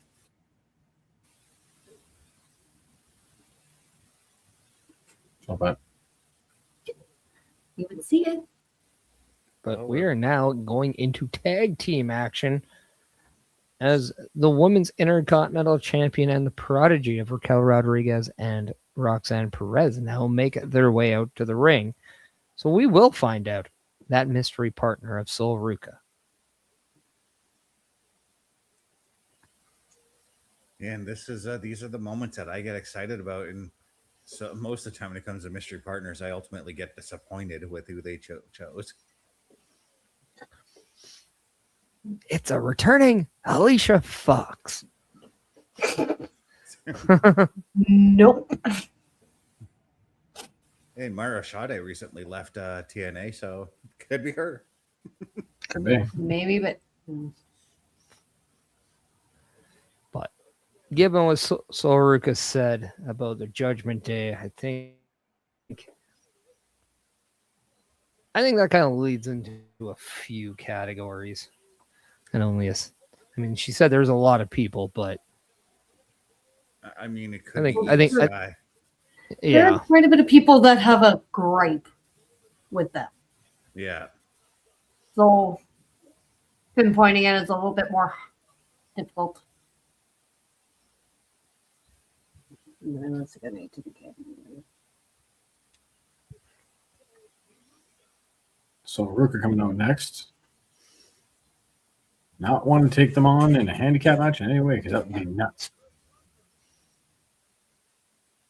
With the way the Judgment Day operates, yeah, that would be insane. No, thank you. And look, it's Io Sky. Yeah.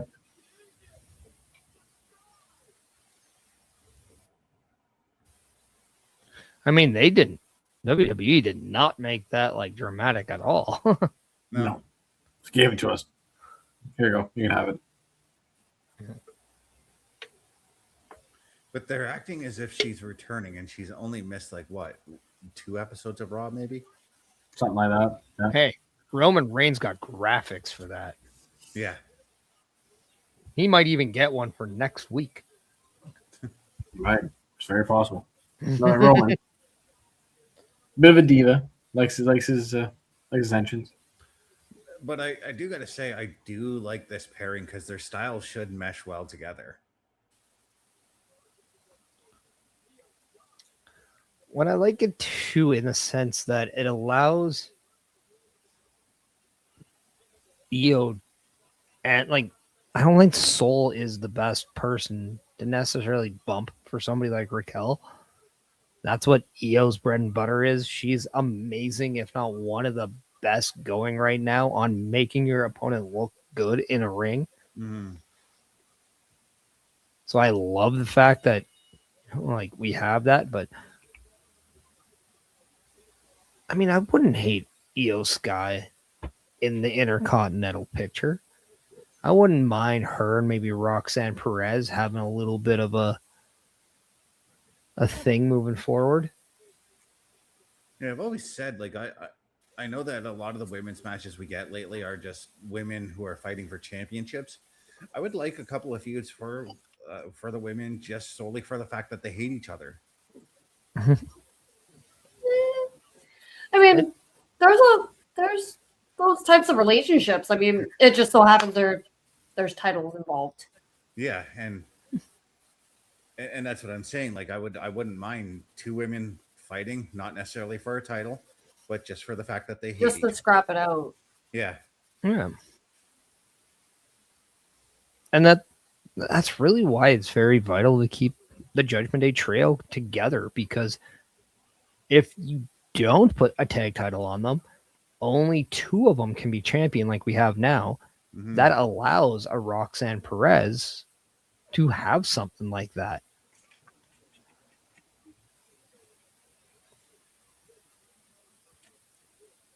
And what a little feud that would be. No, we're just going to give Roxanne Perez and Io Sky a chance to steal the show every night. Yeah. Nobody's going to be complaining on that one. And if you are, go watch like just watch other stuff, because you clearly don't like wrestling. Yeah.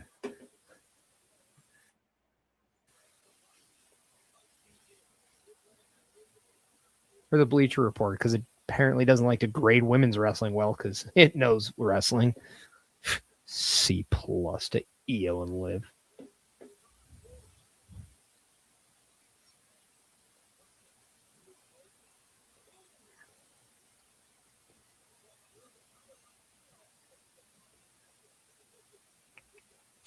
Bobby coming in with, could we see Io target Raquel for the belt? Yeah, I can see it. I mean, wasn't it Raquel who was targeting Rio when Io was the champion? So could very well happen. I mean, yeah, Raquel did everything she could to try and get that shot. Unfortunately, it didn't pan out to her favor, so she ended up going after the women's Intercontinental champion, Ruca.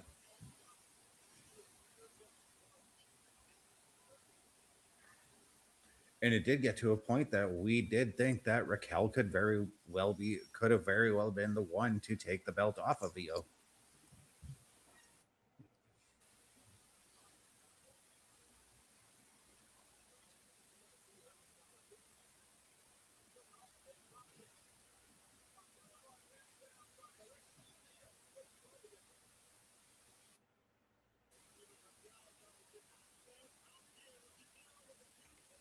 she gonna go with her. Ooh, hot. Ours correct. Oh, She just I'll take note. I think Soul needs to go up to the top rope to do that moonsault. Mm-hmm. And just do a Charlotte base moonsault.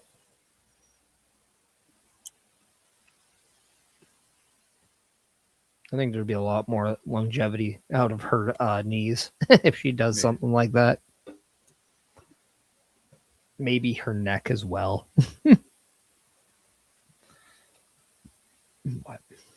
The one thing I'm liking about this matchup, though, is that Soul being the least experienced on the main roster, she's in there with some of the most experienced women on the main roster. I'm thinking she's going to learn a lesson or two from these women in this matchup.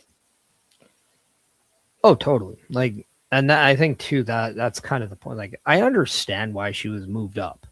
Like, I see the potential. I see why you like it. Like, she looks the part. She has the talent. Everybody wants to see her just surfing her way to the top. I do think patience is going to be a virtue for a lot of people that are a fan of Sol Ruca. I would have loved to see her maybe go into the heelish side in NXT, win a championship there, win all the titles you can, dominate NXT before you make that rise. I don't know. And that's kind of what they did with Roxanne Perez. And you see the difference in Roxanne Perez now than what you would have back in 2023 when everybody was saying we wanted it then. Yeah. Like, there's just a lot of difference. And I think Sol Ruca is going to be great. But if you don't protect her and teach her in the right way now, you're going to regret it later. Yeah.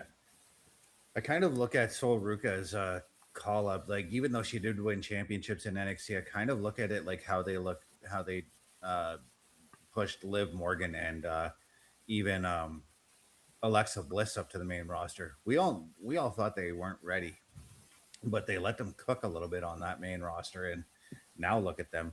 But at the same time, that's what I feel like they're doing with Lainey Reed over on SmackDown. Yeah, and I don't like. I'm gonna say I don't think it's a matter of are you ready or not, but can you learn much more in your environment? And if that's the case, then I understand it. Like, you're not gonna keep Jordan Grace in NXT, but you do wish you gave her a little bit more to do on the main roster. I get it, and I understand kind of maybe that's how they felt about Sol Ruca as well. Like.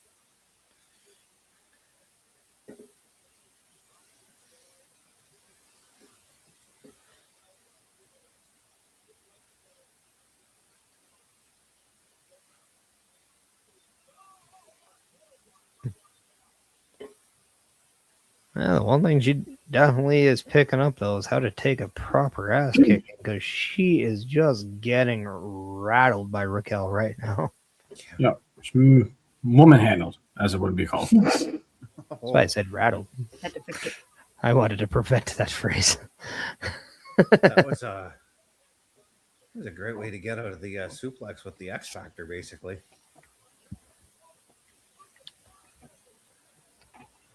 I would love if she called that the C Factor and everybody thinks it's the letter, but it's the play on words. Right. Be like if Kairi Sane called it the R Factor. Same thing. Same thing. Ouch.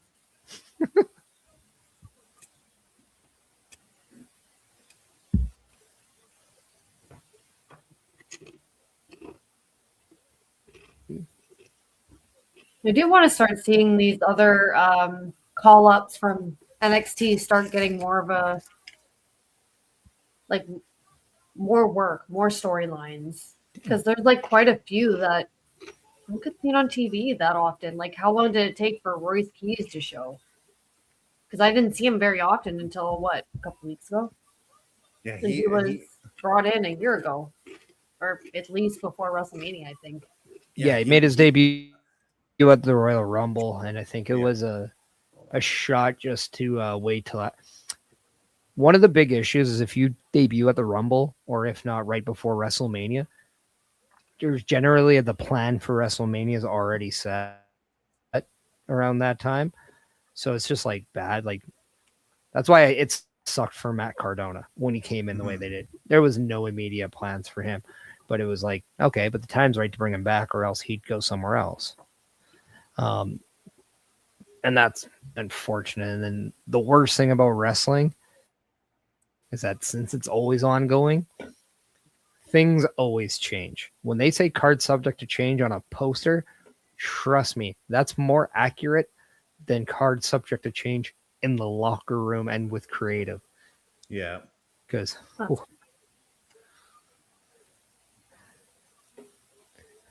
just take into account, like, if you've ever drove and you're like so hungry, but you can't make a decision, and just when you think, oh, I want a burger, And then you get there like, no, I want something else. And you're just driving in that loop only. Yeah, that's probably the right way of the thought process and creative for pro wrestling companies. Yeah.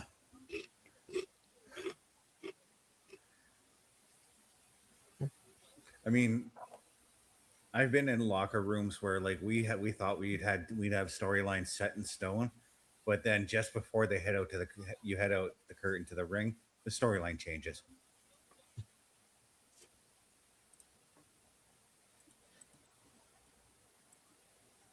Why are you bothering? Okay. Oh, moonsault.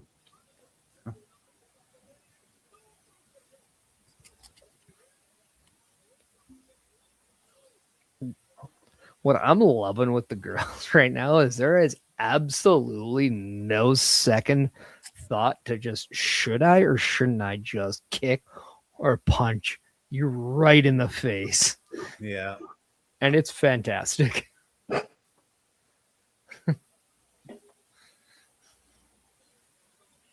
Oh, God. Suplex. Two Perez. The video you showed me earlier of EO chasing Liv around. Oh, yeah. Oh. What a suplex by Soul there. Goodness me.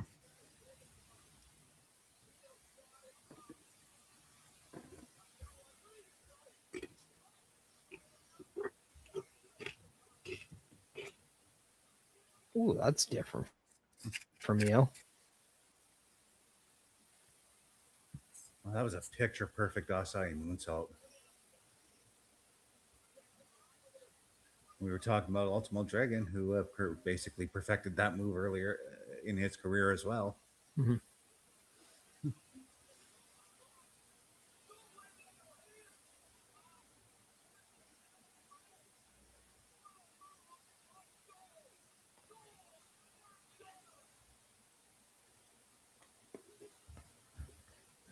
Boom. When you hit the Soul Snatcher the way it needs to be, that's going to put everyone down.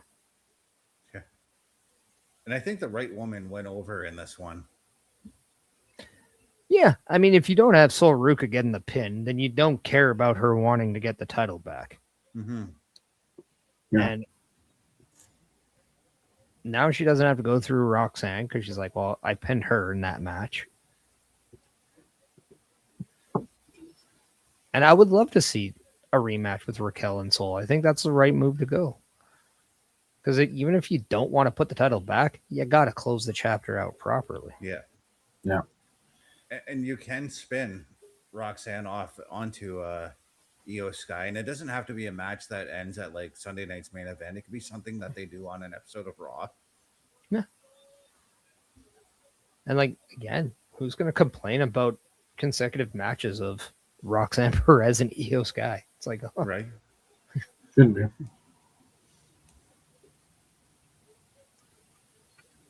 And you could eventually let's say Soul Ruca is successful. You can potentially build to an Io Sky Soul Ruca match as well. Yeah.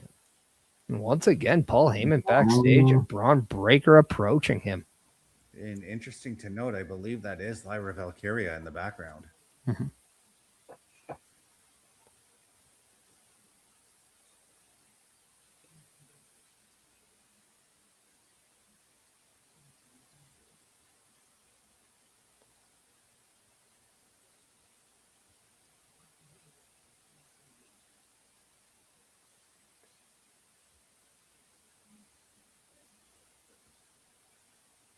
Now that is a question that I'm happy Braun Breaker's asking Paul Heyman.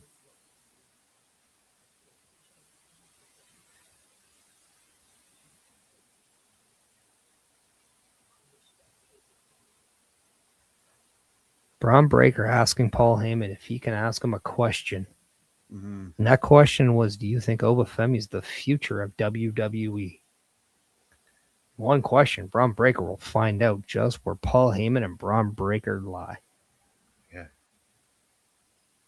And that's what I got to wonder, like when we seen him earlier and he was just staring off to space, if that's the question that was on his mind in both segments we've seen him in.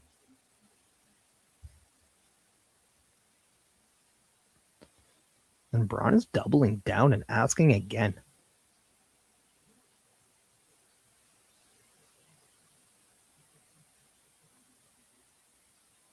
And the reason Braun is asking this, because if you guys recall, Paul Heyman promoted Braun Breaker as the future as well.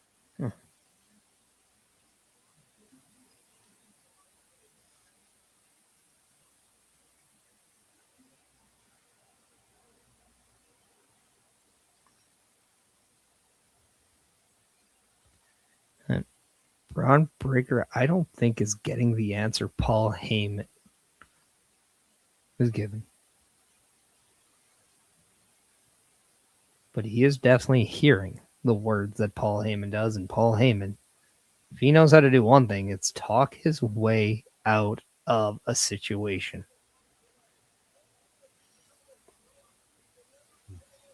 But I'm betting in Braun's mind, because Paul Heyman is skirting around the answer, that he's just digging himself a deeper hole with Braun Breaker.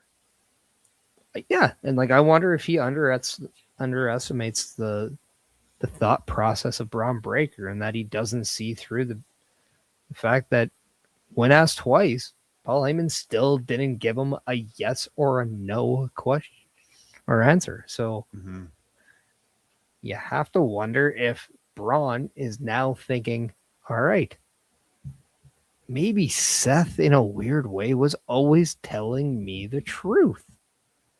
Or maybe, just maybe, is Paul Heyman teaching me how to properly think in situations like these. I just happen to outthink him this one time.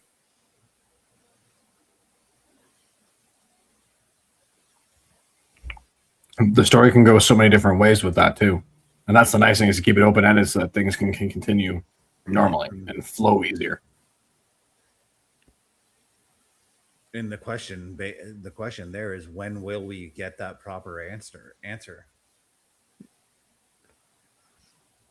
We don't know. And that's the beauty. We're going to find out. But if you, by chance, want to let us know what you think, let us know in the chat right now, like Bobby Stats is, as he's wondering if that mindset of like uncertainty with stuff is happening. He even mentions Maple Leaf Pro Wrestling. If any time a storyline happens and somebody gets hurt, it's pretty much exactly where everything goes. Everyone could always use some a little additional help, and we're no different. So please go to our website. It's right up there, and let us know when you hit join how you can possibly help us, because we'll listen and we'll work out a way where we can succeed, because that is the name of the game and that is what we like to do. So please check it out. A Turnbuckle affiliation program is looking for more people. If you have passion level for pro wrestling, sports, video games, or something else, then Turnbuckle Studios is the place to be. If you have ever wanted to pursue content creation and want to join our team, then we would love to have you. Check out turnbucklestudios.org or contact us by email today, because your future is now, and we want you to tap in.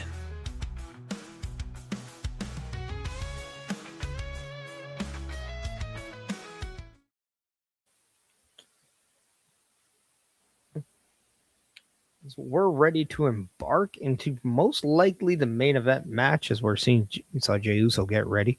He takes on Solo Sikoa. If Jey Uso wins this match, he will be bringing Solo to Roman. So needless to say, is this just foreshadow that Solo will take the dub in tonight's main event match? I don't know if you guys were on commercial or not, but we just also had an Ethan Page promo. But yeah.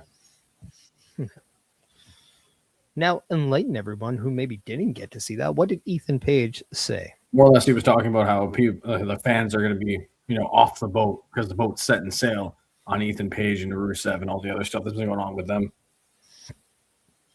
More or less, if I could sum it up, that's pretty much what it was about.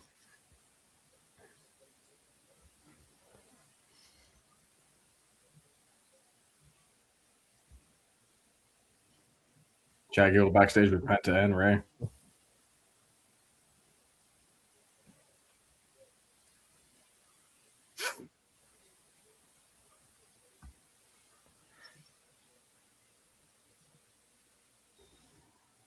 I wonder if by chance Chad Gable wants to defend the title against Ray. Oh, what a match that would be.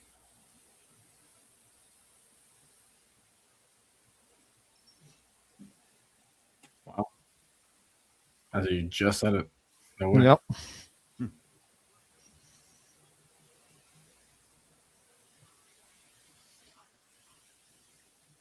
I think we talked about this at SummerSlam, but we all came out thinking that Chad Gable was going to be a fighting Intercontinental Champion, and I think we're onto something here because he's already defended the title once against Penta. Now he's set up a match against Rey Mysterio. And I'm gonna go out on a limb and say that match doesn't get a winner. You talked about everybody already passing sail on Rusev and Ethan Page. I think those two wreck that match for us. Mm-hmm. Like, and the fact that Ray again 60, almost. I don't think he's that old. No, Yeah, mid 50s. I think he turned 50 this year. Really? Oh, I thought he was a little bit older because he was in WCW for a little while. He's been wrestling for so long. He's 51. Yeah, he's 51. Really? But okay. I would thought like high 50s. Dude, his first match was 13 years old. Yeah, he was 13 when he had his first match. So. I thought him and Eddie were going. I mean, him and Eddie were probably training way before that. So, No. I mean, that's why I'm getting it backwards.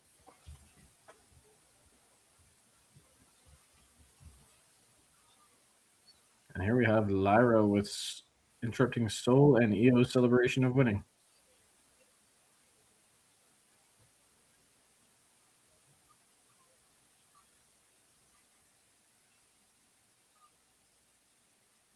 And what I think we're getting out of this little segment is we are building that list of possible contenders for Raquel's Intercontinental title with these three women.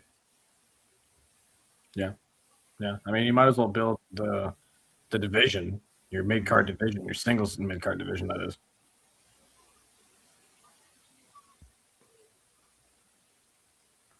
And this is the Lyra Valkyria that I think a lot of people would like to see.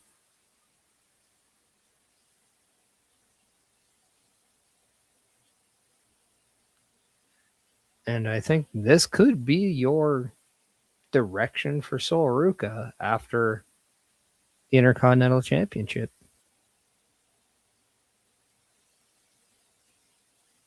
I'm not going to lie. Lyra Valkyria kind of looks like she should be auditioning for the Wicked Witch of the West and Wizard of Oz.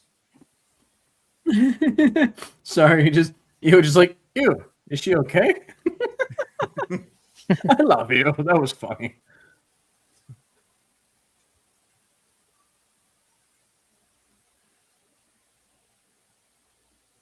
Time for Yeet Fest.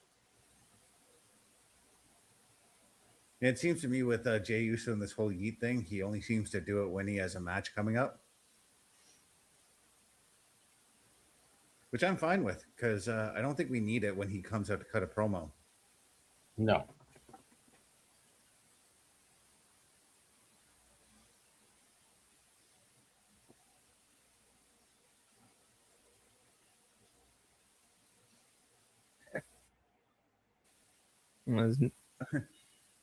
I really have a feeling like we're going to see the end of Raw, and it's going to be very similar to what we saw last week with Jacob Fatu getting the job done. And you have Roman Reigns coming out, nodding of approval. I have a feeling Jey Uso will lose this match, and either Jacob or Roman come out and give him the nod of disappointment. Mm-hmm.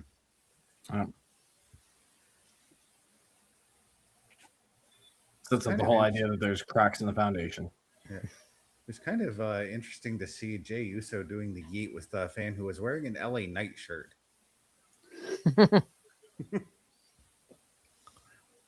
Because I'll then point this out. If Zilavatu does come in and he does join the bloodline, it could be at the expense of a Jey Uso. Yeah. Then maybe Solo is the one who talks the Usos out. And we could see Roman, Zilla, and Jacob going up against Jay, Solo, and Jimmy.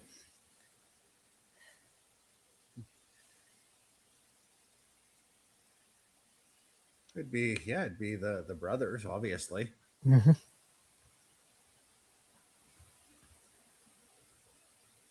It'd be kind of crazy if we can get like a whole Samoan War Games match. We kind of did. Yeah, No, we've had like that in the past. I mean, like kind of fresh faces. Some guys who can. I'm not going to say Sammy is a Samoan by any means. I'm not giving Samoa our boy. He's Canadian. Yeah, They can't have him.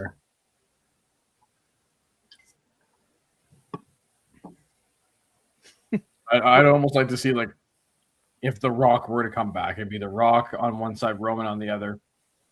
Roman's got like Zilla, Tama, Haku, Tala, and like one other. And then, Well, that's the thing. Imagine if Haku brings the MFTs over to Roman's side. Mm-hmm. So, like, who would you put on the other then?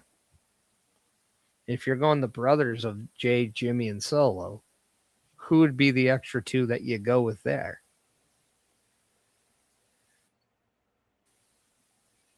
Like, Rikishi would have to come back to, like, say, to be your, like, their kind of dude, right? yeah. So, okay, we got there. But then, like, who else? I think that would be the big question. If you're going to go there, you'd have really those holes. Gotcha. And maybe that's where I was going to say maybe a Zilla could fit in. I don't know. Well, no, Zilla would be on the other side, right? It would be Zilla, Jacob, Roman, and the MFTs as your five guys. Like, I don't think The Rock would be involved in this. I mean, he very well could be. Yeah. Then you'd only need one, but yeah, if The Rock somehow got involved, I think he would be like on the opposite side of Haku, but Rikishi seems like the better fit there. well, yeah, like Rikishi would be the Haku like side guy, right? But if The Rock came again, he's against Haku, which you're right. Yeah, I mean, Rikishi always did things for The Rock anyway, so that would make sense there. Plus, you could set up Roman and The Rock at Survivor Series where they both kind of made their debut to set up for a WrestleMania match. Plus, there's history with Rikishi and Haku as well. Yeah. Yeah. Because then you're just looking for one more. Lance. Bring him I don't back. think he's ever coming back, dude. No.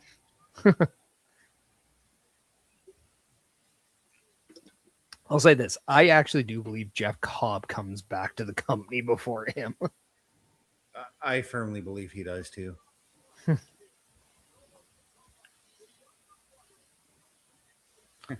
This is where they bring Manu back. God, no. Can you imagine? Yeah, they bring him back just to get involved in the Cody Rhodes, Randy Orton stuff.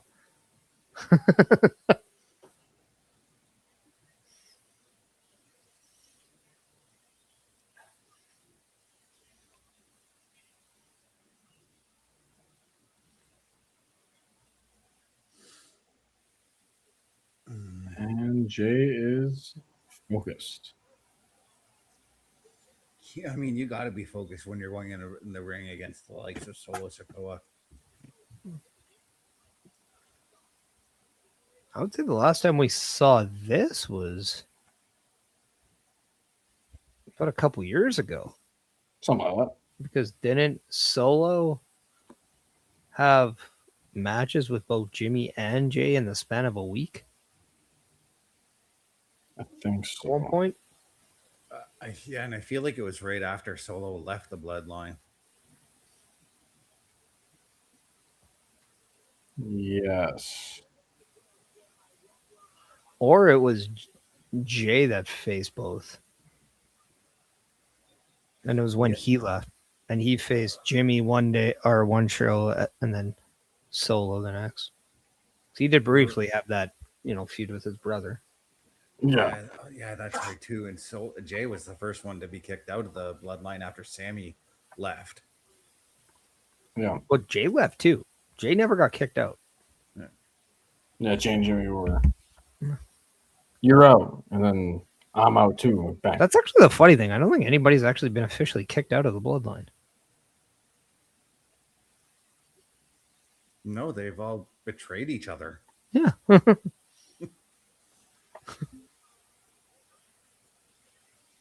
So you can't really deny loyalty in the bloodline. No, apparently not.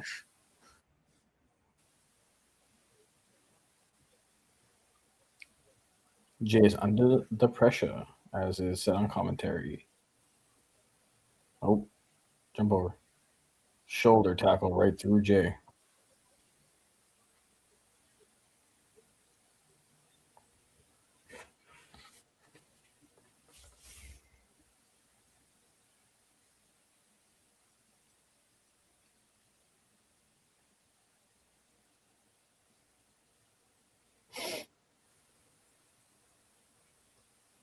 Oh, sorry. When you say Lance and Hawaii, I thought you were thinking of somebody completely different. Oh, no? Yeah. Who are you thinking of? I'd rather not say.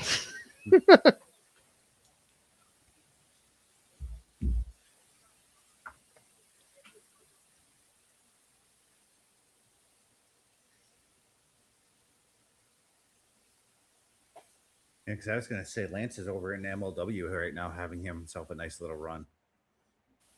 Mm-hmm. So I think he's the last one that's kind of over there.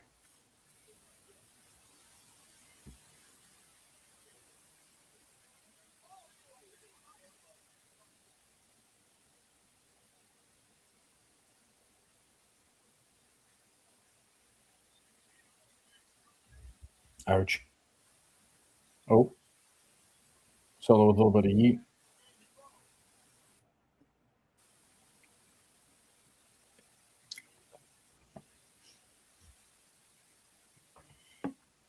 I mean, if you want to really confuse your fans, you put somebody in the ring who's an up-and-coming baby face that fans are really naturally drawn to based on his humor and Solo. And you put him up against somebody who all he does is his individual shtick is have fun with the audience. Mm-hmm. And Jay. Yeah. Fans must be split on who they're actually going for in this match. Well, and again, I hope this leads to something big or bigger, at least for Solo. Because again, with the right build, I don't see a world where Solo can't be world champion. Why is it? Like, you know what I mean? Like, it always brings back to the DDP conversation that he had with Dusty when he said, "Oh, I'm 35, I'll never be world champ." And then Dusty says, "What are you doing it for then?" Like, just makes sense to me. Well, even Stone Cold said something along those same lines. He basically stated, if you're not in wrestling to win the world title, then why are you even here? Yeah.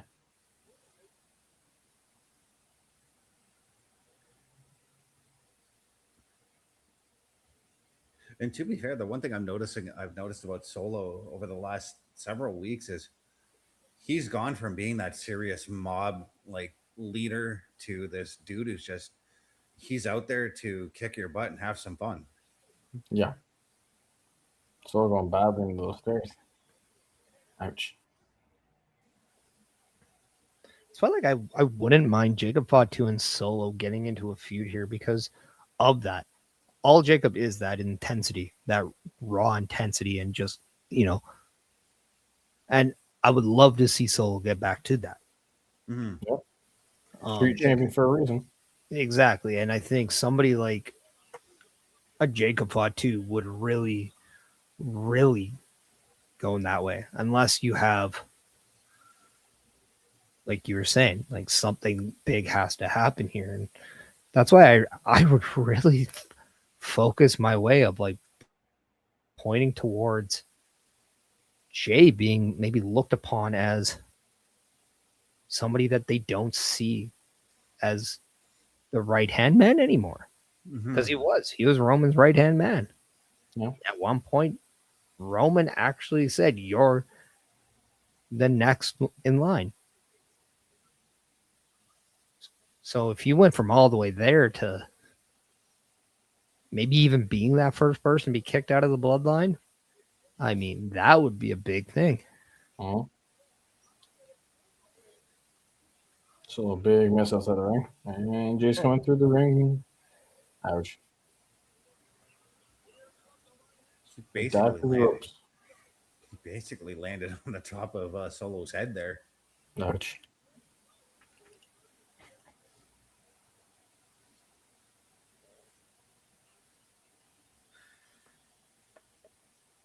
And despite OMD's thoughts on brother versus brother matches, the one thing I love about watching these type of matches is the chemistry that we get between these two because they've grown up alongside one another. They know how to work each other in the ring, and that's what makes this match a thing of beauty.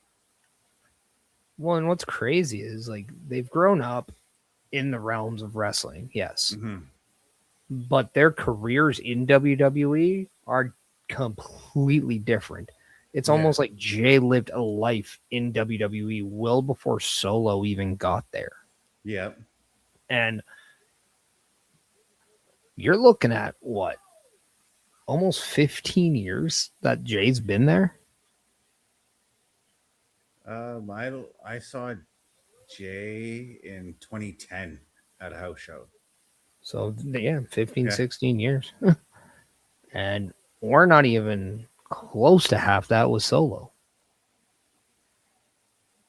And to put it into perspective, how long ago that was, that night, him and Jimmy had a matchup against D.H. Smith and Tyson Kidd.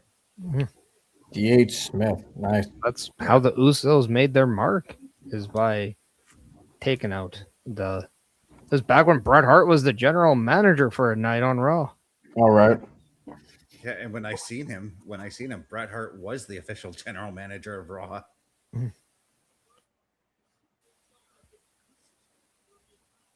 Well, I think it was just the night. Because remember, there was that SummerSlam match where everyone who defeated the Nexus, their prize was they got to be the GM of Raw for a week.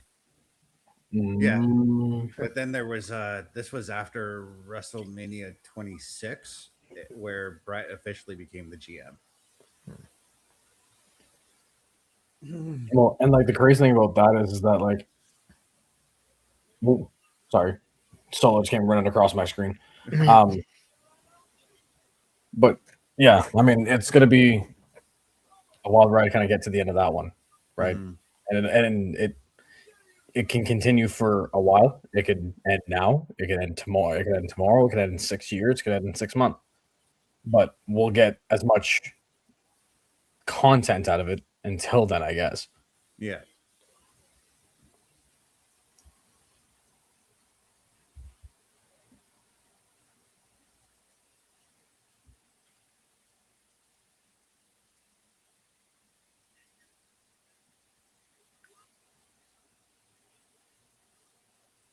And Jimmy. Oh, Solo, just sit down. Yeah, shades of we used to see Yoko do that. Banzai. Banzai drop. Sit down.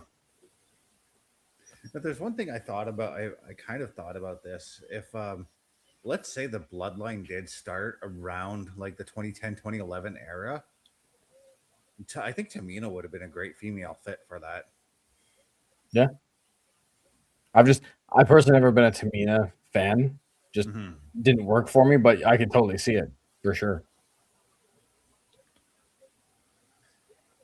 For me, it was like sleeper. I will admit, I was a fan of Superfly Stuka, so I kind of had that same expectation out of Tamina. And I just wish that she was utilized better. Oh, yeah. Oh, Oh, the height on that. A spinning babyface kick by Solo. Rude. I want to see a replay on that one.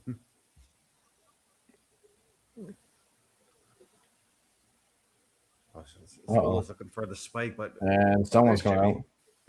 Speaking of Jimmy. Big spear by Jay. Solo kicks out at 2.792. 2 point. Had to do it. This guy. That's crazy. Mm-hmm. Had to do it. Or as the Macho Man would say, 2 and 99/100ths. Jay's getting in his head.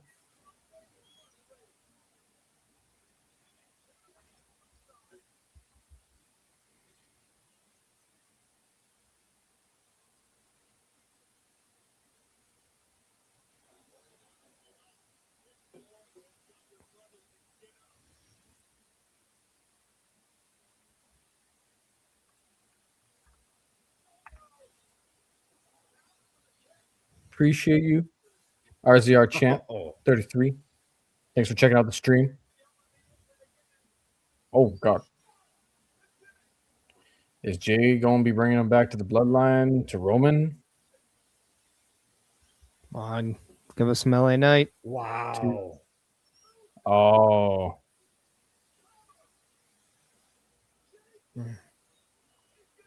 And that one guy in the pink shirt just, no. Now, is that pink or salmon? Ah. I mean, if you think that's salmon, maybe you are the one who's colorblind. Then again, I don't think you look at. I don't think if you're colorblind, you're knowing the difference.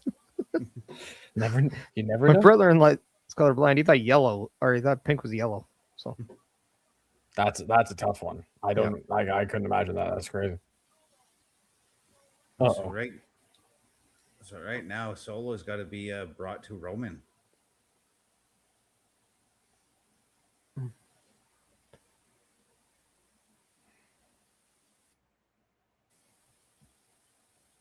So I've got to wonder, does this mean that we're going to get another acknowledgement ceremony? Maybe. Or we get a little more just him questioning Solo as to why he didn't come back to the family sooner. Can't believe they did Solo like that. But the big story here is Jey Uso got the job done, and he did something. He eliminated somebody coming after the bloodline. Yep. If you're Roman Reigns, you have to look at this as a positive. Yep. Yeah, he's not going to be losing brownie points with the tribal chief at this point. It'll be gaining a little. Yeah, and that's why I got to wonder: is it going to be an acknowledgement ceremony, or is it going to be some sort of tribunal that they're going to hold against Solo? Yeah. Yeah, I don't know. All I know is I'm actually now curious to seeing what the dynamic between Jacob Fatu and Jey Uso is now. Because they're always down each other's throats about whether or not they're doing the right thing. Yep. They're always questioning each other's motives. Well, seems like their motives are being aligned at this point now. So that's something to really look forward to, I guess. Mm-hmm. Well, because now that power shift becomes a bit more major, right? Mm-hmm. Jacob's not just speaking correctly. He's now kind of like, okay, maybe I have to remember who Jay is, former world champion. Beat Gunther at WrestleMania. Sometimes you just gotta make him remember you. Yeah. Yeah. And if you want to remember us, just go to turnbucklestudios.org/hosts. It's the best way not only to remember us, but to follow us as well. So it's kind of a nice thing. But Logan, let's start with you. What were your final thoughts of tonight's episode of Monday Night Raw before we have to sign off for the evening? I would say a solid show. Nothing like crazy off the charts, like ooh, big return, big something else. I mean, nothing compared to a post SummerSlam or post SummerSlam Raw.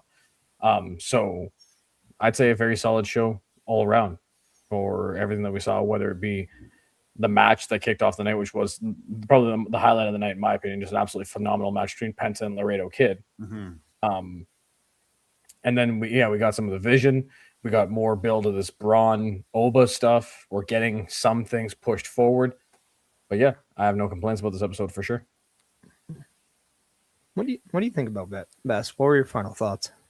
The one thing that did surprise me was the victory that Jey Uso just got, because I kind of thought that maybe we were going to get the Solo taking the win there, but I'm now very intrigued to see how this goes, and I'm wondering.